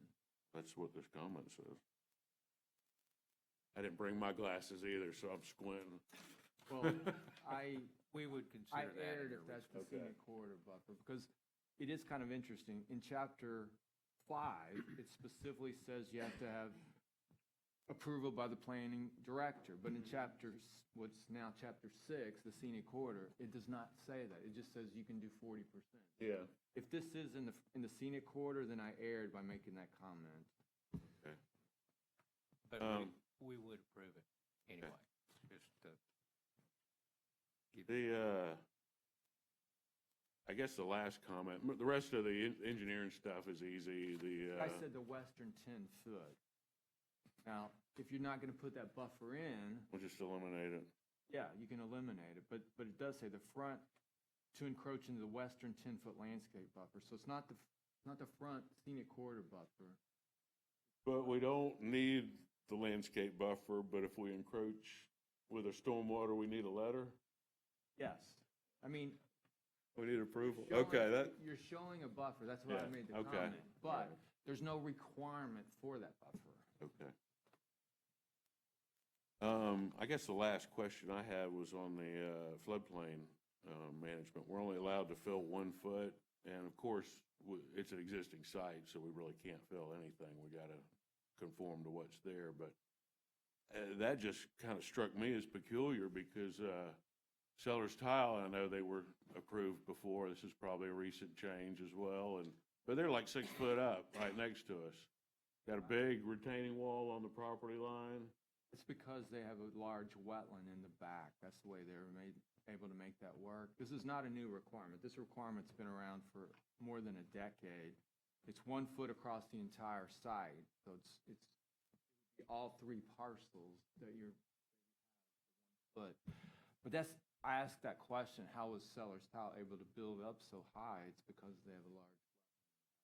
Well, and I understand it'd be a foot spread over the whole thing, but, you know, you're still filling that up, and they put a wall right on the property line. It's about 6 foot high. And we've got to ask for a variance for the building, you know, that's already there, that was there before the land development code was implemented. And, you know, some of the questions, does it affect the light, the air and stuff? That's an old building. It's got 8-foot ceilings. You put a 6-foot wall on the property line, that affects everything. So when does a wall become a building? Or how high does it need to be? You know, that was kind of strange to me. One other thing, and I'd like you to look at it maybe, Bill, before they get the final engineering approval, is the common line there on their east side, our west side. It looks like there's a swale that's supposed to pop off to the DOT. Right there's a swale on each side. Well, they stopped the wall back at about where the billboard sign is, and it just tapers down, and the swale just tapers down to nothing, and that's kind of draining over into their property. It doesn't really make it out to the DOT. May need some grading in there or some pipe or something like that. Can you share that with the development order inspector? Okay. Finally. Okay. I know he has been working between the parties to make sure that we didn't have stormwater runoff from Sellers Tile site negatively impacting. It was filled so high, that fill slope right there, there's just nowhere to put a swale or anything, or to continue that swale out to the DOT. Might need a pipe or something, I don't know. There may be some additional improvement. I know there's some field changes made to try to address the change in grade Okay. from one side to the other, and there may be something else that needs to be done also. We'll bring that to Lon's attention also. Okay, well, that's it for me. Once again, though, the pre-app notes from the DO says that the side setback's okay. Yeah, and I can share with you that part of the code that says those notes don't have any legal impact. That's part of the discussion. It just seems irresponsible that, you know, he gets the county's input and then goes and buys a piece of property, and it's like, oh, no, just kidding. Y'all got to go get that. That's it for me. Thank y'all. Do you have anything you want to say? No. Thank you, John. We have a recommended motion on this particular item. Yes, the recommended motion is continue this to the August 7th TRC meeting to give them an opportunity to go to the July ZBA. Okay. Any further discussion? Do we have a motion at the dais? Motion. We have a motion, do we have a second? Motion and a second. All in favor, please say aye. Aye. Any opposed likewise? This item is continued to the August 7 Technical Review Committee meeting at 8:30 a.m. in this location.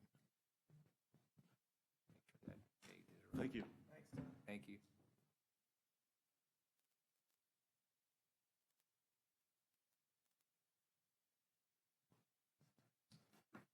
That brings us to number 11 on our agenda this morning. The High Five Topsail West Phase 3. This is a minor development order application reviewed by Tim Brown. Tim, if you could introduce that one for us. Yes, thank you. This is a minor development order application submitted by Buchanan and Harper on behalf of St. Joe, requesting approval to develop a 40,000 square foot family entertainment center with a 10,000 square foot future expansion area on 4.47 acres with a future land use of mixed use and a zoning of coastal center mixed use. It's located at the northeast corner of West Hewitt Road and Dune Lakes Boulevard. We have several planning comments. Floodplain, and to date have not received comments from fire. Planning comments are relatively minor. They're mostly labeling issues. And with that, I will turn it over to the applicant. We also had, we have revised, which you all should have a copy, revised comments from Public Works concerning improvements, traffic improvements, intersection analysis and turn lane analysis for Highway 98 and West Hewitt Road. That I'll turn over to the applicant. Mike Harper, Buchanan and Harper, here on behalf of the St. Joe Company. I have received the comments, and we've looked at them. I don't see that there's going to be a problem in addressing most of those comments. I think we can take care of them. Don't have any questions for the board. Thank you, Mike. Any questions at the dais?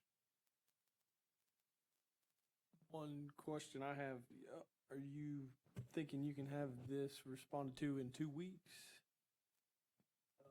Because I think we're requesting a pretty extensive traffic study. Most of it is traffic, Right. and I believe that that has been prepared. Okay. So I do believe that we can have it done in 2 weeks. That was my only concern, because I know sometimes that takes a little while. I'm not the traffic engineer on the project. Kimberly Horn is the traffic engineer. But, you know, they've already extensively analyzed that intersection and the traffic on Hewitt and 98. So I believe that this has all been done.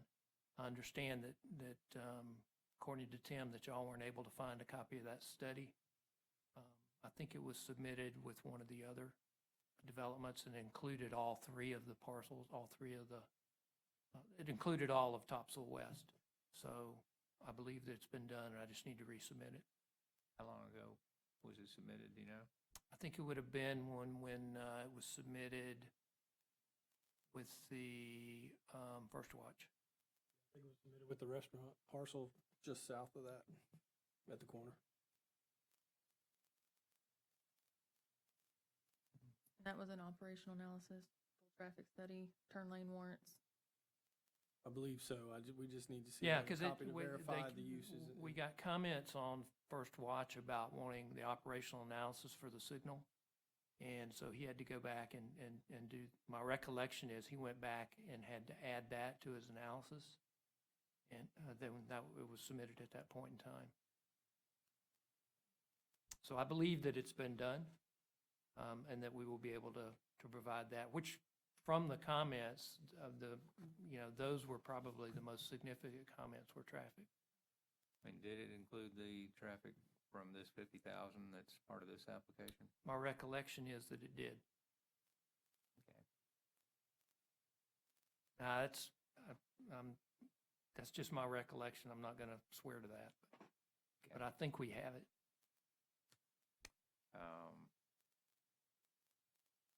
I know at one time we had looked at possibility of lining up that intersection there from Dune Drive, I guess, to the entrance to Walmart. Well, we did align the one on this site. Now, Dune Lakes Boulevard, is it Dune Lakes? Yeah, it's Dune Lakes Boulevard's Right. existing road, so that's not really part of this application. The drive that is part of this application has been lined up across the road. The driveway on the north? Yeah.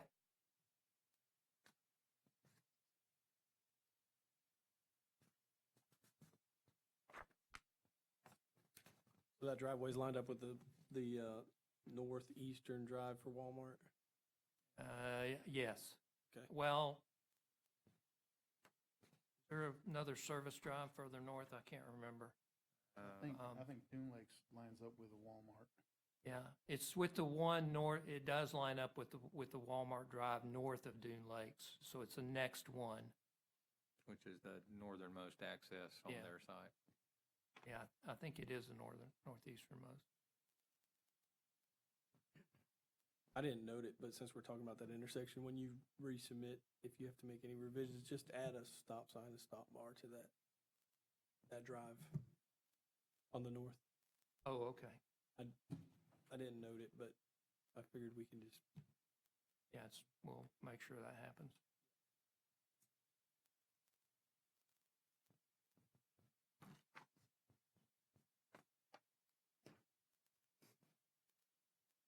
Any further discussion at the dais? We have recommended motion, Tim? Excuse me, you have public Oh, yes. I mean, sure. We'll take an opportunity. This is a minor development. It'll have, will not have any further hearings at Board of County Commissioners or Planning Commission, so we'll take this opportunity to open a public hearing. Would anyone like to comment? If so, come to the podium and state your name and spell your last name, please. Good morning. I'm Tammy Eby. My last name is E-B-Y, and I live at 321 West Hewitt Road.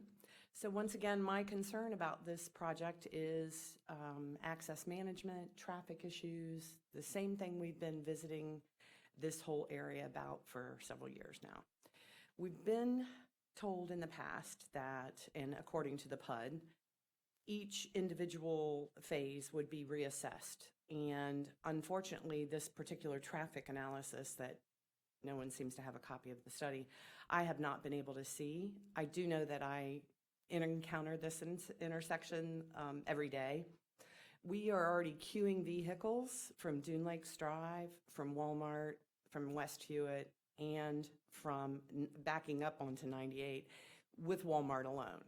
So my question is, how do we, by adding the new assisted living facility that is going in, the 10,000 or so square feet that's going to be developed on the front side, which is, of course, First Watch Restaurant, and another 8,000 or so square feet past that. And then, of course, this 50,000 square foot family rec center. How are we taking into account how that's going to impact the area? If we're already queuing, we've already, determined that this is poor planning, essentially. I mean, the Planning Commission on the liquor box expansion unanimously agreed to deny their application based on the fact that Hewitt Road has been boxed in. There's no way to change it, no looking back, no way to improve it. And now what we're doing is adding this additional space. I want you to understand my disagreement is not with this particular project. I'm fine with this project. Where I'd be fine with it is in phase 4 or 5, where in fact there is better ingress egress, better accessibility. We're not dumping this additional traffic onto Dune Lakes Drive of West Hewitt and Highway 98, which we already have a huge congestion issue with. It seems to me that it makes logical sense to move a project of this nature further out into the project. I want you to understand too that I fully understand that St. Joe has this PUD. I understand that. But a shopping center is defined as a complex of stores, plural. And usually that implies there's shared space, shared parking, different demands for different stores within that shopping center. This is a single-use facility, very similar to Dave & Buster's. Dave & Buster's requires 400 parking spaces for a facility of 40,000 square feet. The demand required for a family entertainment center far exceeds any kind of retail, far exceeds it. And if you look at the initial floor plan that's been, which of course, once again, I know this is a minor development order, but from what I could see, there's approximately 500 seats in there designated for nothing more than bar and food. Over 52% of their income generated off of this space is going to be for bar and food. It is a freestanding building with no other place for people to park, no place to put anybody else if in fact they overflow this lot. Where they are queuing onto is Dune Lakes Drive, which queues onto Hewitt Road, which queues onto 98. I see it every day, every single day. Is there anything that can be done to change this? To change it in what manner? Well, if, for instance, Mac, I don't understand how if St. Joe is given this 50,000 square feet, and they already got their deviation for 200 spots in there, and it's based on a shopping center. How are they allowed to come in and put a family entertainment center in there, which has different demand and is going to draw far more people than, let's say, a shopping center with an optometrist and maybe a retail store and a small restaurant, all those kinds of facilities together, which are not going to be parking all at the same time, traffic in and out at the same time. The demand for this place is going to be midday till 9 or 10 o'clock at night. They will be open till 1 o'clock in the morning. You know, these are all the kinds of considerations that I would like someone to explain to me. Well, first and foremost, the traffic impact is based on the PM peak period, which is late afternoon. What's the condition of the project and the traffic that it generates at the time when people are coming home from work, Right. essentially? The demand during other parts of the day is really not analyzed. It's demand at the peak traffic period when folks are coming home from work. This development was approved in 2008 conceptually. That's when they got all of the deviations that are in the present PUD now. The applicant's engineer might want to speak to the traffic differential between the big box store that was originally shown on this particular location and this particular use, if you believe there is a differential in that traffic impact. Well, I would add two things. One is that at the time of the PUD, there were vested trips assigned, and so we're providing a drawdown associated with this. So there's a certain amount of trips that are associated, and so as each piece of this development is gone, we take away those trips. There's an excess number for this development. As far as the trips generated by this facility, they're done based on the Institute of Transportation Engineers trip generation manual. Which is based on a shopping center, correct? I'm not the traffic engineer for this job, so I would have to look at his, but it is done based on standard methodology, standard engineering practice. Traffic engineer is Kimberly Horn in Tallahassee, which is one of our larger, more notable traffic engineering firms. They've done quite a bit of work in Walton County, and he's done quite a bit of work in this area. I can't say exactly what he did, but, and I'm not certain that he used shopping center for this. He may have. There's not a lot of, there are a number of different categories in the trip generation manual, and you have to use which one is the best or closest to your use. So, you know, without having a benefit of the traffic study, I can't tell you exactly what he did. I can just tell you that it was looked at using standard engineering methodologies, and it'll be reviewed by the county. You know, we're going to have to resubmit that, and they'll have to look at it and make sure that what was done was appropriate. Well, and, you know, once again, I contest that. In fact, a shopping center is different from a family entertainment center. I understand what you're saying, using close to. But from the research I've been able to ascertain, these are companies that specialize in developing these types of projects. They say county code for restrooms and parking and all that kind of thing can literally be shot right out the window. Well, the demand is going to be far greater than it would be in a typical retail environment. And I will tell you this is also being reviewed by DOT. They've taken an interest in the traffic signal at State Road 30. So I know that he has had conversations with DOT concerning that particular traffic signal. But I wasn't privy to those conversations. I just know that that's part of it. So I do know it is being looked at by DOT. Well, is there any way, I mean, for instance, I spoke with Mr. Brown yesterday afternoon because this came up so quickly. They just submitted this, what, a month ago? Unfortunately, I do have to work and things like that, so I saw it Thursday, sick all weekend. I wanted to talk to Chance Powell. Tim Brown suggested I did. You know, he had a lot of input when it came to the liquor store, and, you know, suggested that we do have some issues here. The county does have an obligation regardless. The PUD does say that, the LDC does say that, to impede traffic or to impede traffic flow or access management on any public road is part of your responsibility. And if this in fact is a question, I wouldn't mind being able to maybe address this with Chance. Unfortunately, he's out of town.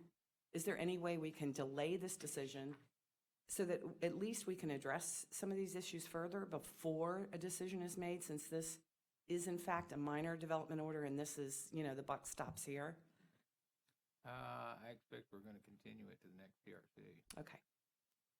Which is Well, I appreciate that. I understand that. I mean, you know, I do. Something's better than nothing. It helps me to understand. You know, once again, I completely understand and know that they have the right to develop this property.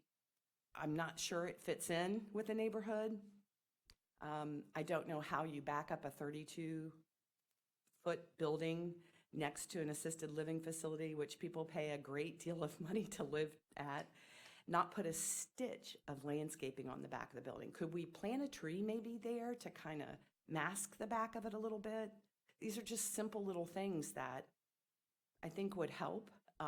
And, you know, the bottom line is not being able to have this input based on how St. Joe got the PUD and it all being done under minor development order. I understand. It still doesn't mean that I don't think that St. Joe isn't willing, or the developer themselves is not willing to work with us on this. But if you don't have some way to voice your concerns, you know, it kind of just keeps going on. And so I'm here asking you guys to please help me or allow me to be able to do that. Well, I think we are, based on the list of comments and the pending traffic analysis. Thank you, I appreciate that. My other concern, of course, is that if in fact this traffic does overflow, where do they go? On Dune Lakes Drive, do they start parking on that very small, narrow 2-lane road, which addresses Mr. Sanchez's department and lots of other issues? So they're supposed to park in improved parking spaces. okay. Well, thank you very much.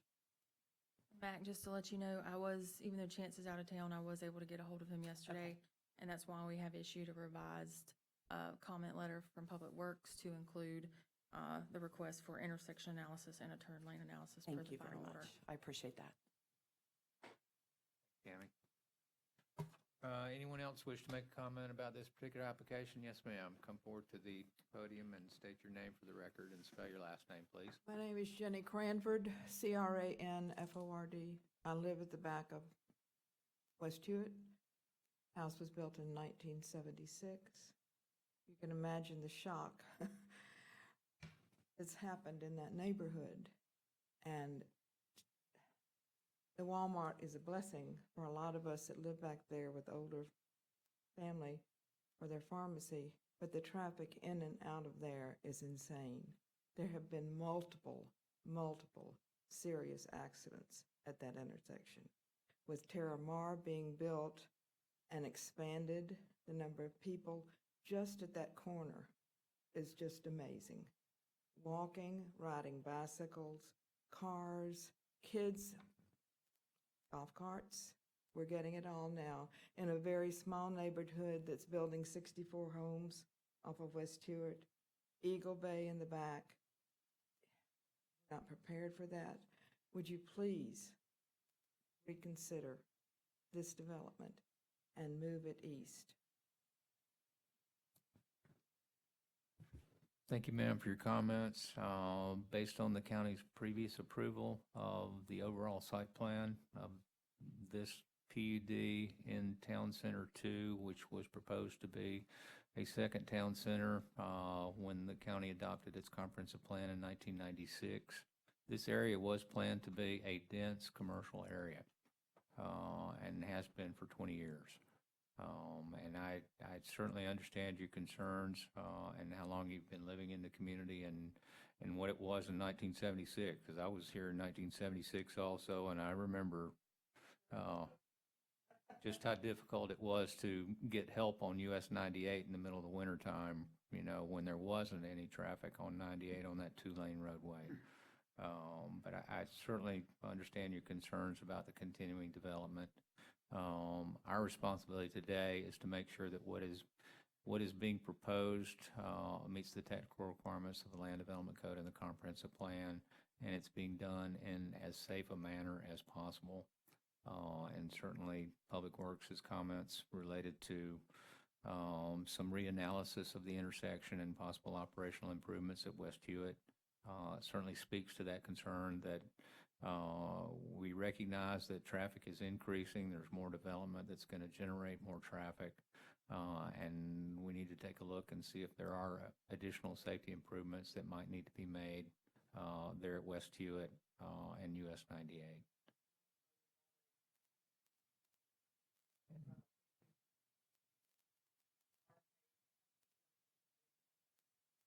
Yes, ma'am, but that's Thank God most of them are deaf. well, I would expect that noise would be contained inside the building since all of their activities are inside the building. Outdoor space, event Yes, ma'am. And it is in Town Center 2, which is one of our most intense land use districts and zoning districts. Why is that not included in the floor space? Because the county defines floor area ratio as that space enclosed with walls that's heated and cooled. That's why it's not being considered. This county does promote outdoor seating, outdoor entertainment, and that's part of what South Walton, its organic character is. That's why the taxes are higher here per person than in our two sister counties. There is no additional parking requirement for outdoor seating at present. The intent is to encourage an outdoor entertainment kind of environment and walkability, and that's just part of the unique character of why people come to South Walton as opposed to Okaloosa Island or Panama City Beach. They go to those places for different things. They come here for what we have to offer. Our job is to make sure that we do it in as compatible a manner for the folks that actually live here full time compared to those that merely spend their money here when they're vacationing here. But 67% of our taxes are paid by folks who don't live here. And that fact's not lost on anyone. But the other 1/3 of the taxes are paid by people that do live here, and they certainly deserve attention and responsiveness. And I'm one of those people that do live here. So I'm very sensitive to all of those comments. I wish it was like it was in 1976, and it could stay that way forever. Unfortunately, I didn't have enough money to buy all the land in 1976 to make it stay that way forever, and I won't ever have that much money, but that is our charge to make sure that we don't negatively impact the character of Walton County and the great things that have all caused us to all live here and or work here. But Public Works is on the record as requesting some additional information regarding traffic operational improvements at that intersection. We're certainly concerned about that, and that is part of this particular application. And further analysis of that is one of the justifications for continuing this to the next TRC meeting. Do we have anyone else that wishes to make a comment or ask a question? Seeing none, we'll close the public comment period. I'll entertain a recommendation to continue this item to the next TRC on July 17th at 8:30 a.m. in this location. Motion. We have a motion, do we have a second? Second. Any further discussion of the dais? Sammy? All in favor, please say aye. Aye. Any opposed likewise? This item will continue to the next TRC, July 17th at 8:30 a.m. in this particular location. That brings us to item number 12, Magnolia Dunes subdivision. This is a minor development reviewed by Tim Brown. Tim, if you could introduce it for us. Yes, thank you. This is a minor development order application submitted by Jenkins Engineering on behalf of Bradley Touchstone, requesting approval to develop a 3-lot subdivision and associated infrastructure on 4.91 acres with the future land use of conservation residential and a zoning of conservation residential 2-to-1, located on the west side of Thompson Road, north of Boone Lane and south of Woodshire Drive. We had several planning comments, environmental, have not received any fire comments to date. Pretty minor in nature, and with that, I'll turn it over to the applicant. Jamie Eubanks, EUBANKS. I've talked to Tim about this project already. I don't have any questions or concerns. We're just waiting to resubmit after this meeting.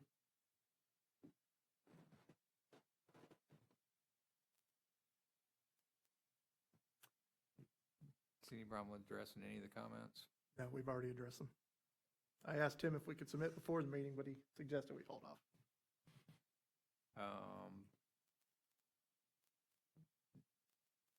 Any questions from the dais? Recommend a motion? Before I do that, can I request that all 4 of my staff reports be entered into the record? So moved. Yes, a motion to approve the project pending resolution of all outstanding issues, comments, and move it forward to the development order. We have a recommended motion. Do we have a motion of the dais? Motion. Second. Motion and a second. Any further discussion? All in favor, please say aye. Aye. Any opposed likewise? This item will move forward, subject to satisfaction of outstanding comments.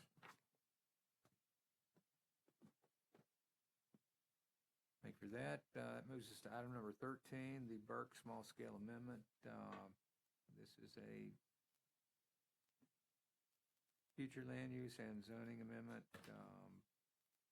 reviewed by Bob Baronti. Bob, if you could introduce it for us.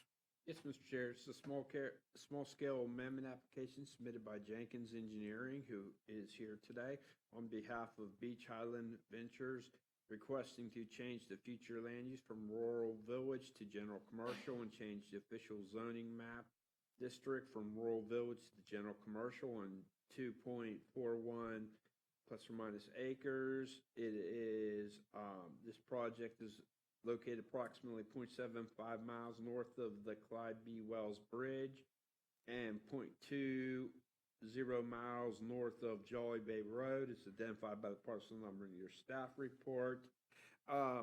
This proposed amendment doesn't conflict with the goals and objectives and policies of the comprehensive plan.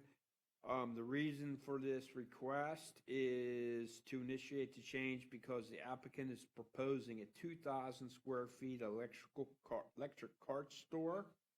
The property is currently vacant.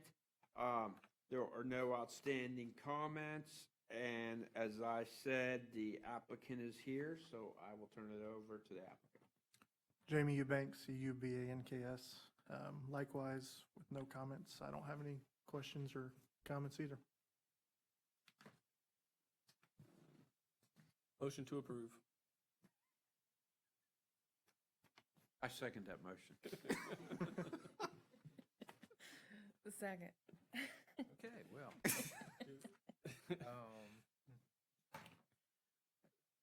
This item will get public hearings before the Planning Commission and Board of County Commissioners. Anyone have a technical question or comment about this application before we move forward with the motion? Sorry. That's all right. Seeing none, we have a motion and a second at the dais. All in favor, please say aye. Aye. Any opposed likewise? All right, this item's moved forward to Planning Commission at the next available opportunity. Thank you, Mr. Chair.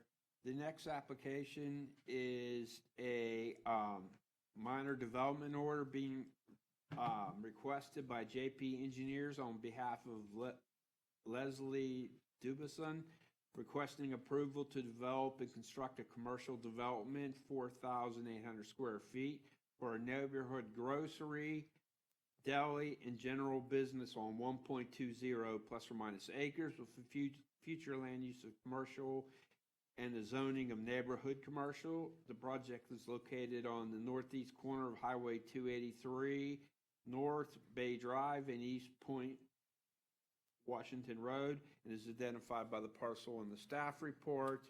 There are just minor comments made, and the applicant is here, and I will turn it over to him. May I get this staff report entered into the record, please? Yes, thank you, Bob. My name's Tracy Jernigan, Jernigan with JP Engineering. We have received the comments, don't have any issues addressing any of those in a timely manner. Do have one question on page 7 of the staff report.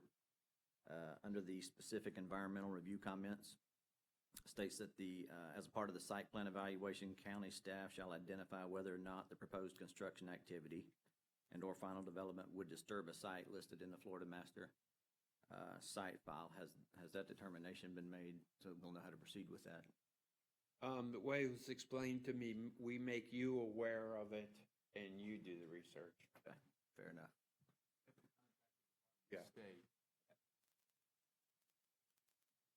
They don't make the sites public. The possibility of them being rated. Right, okay. No problem with that. We don't have any other issues with the comments. We can address those. Thanks for sticking around all morning. Hey, I was wondering if I keep getting the short straw with Bob being the last item agenda or what? That was purely coincidental. No, Bob was on item number 1 also, this lengthy agenda, so I'm not sure that he's playing favorites with anyone. Having to be here this long anyway. Yeah, I mean, as the comment states, once you get your determination from the Secretary of State, we'll take a look at that and determine, okay, in agreement with them, what any measures might be required.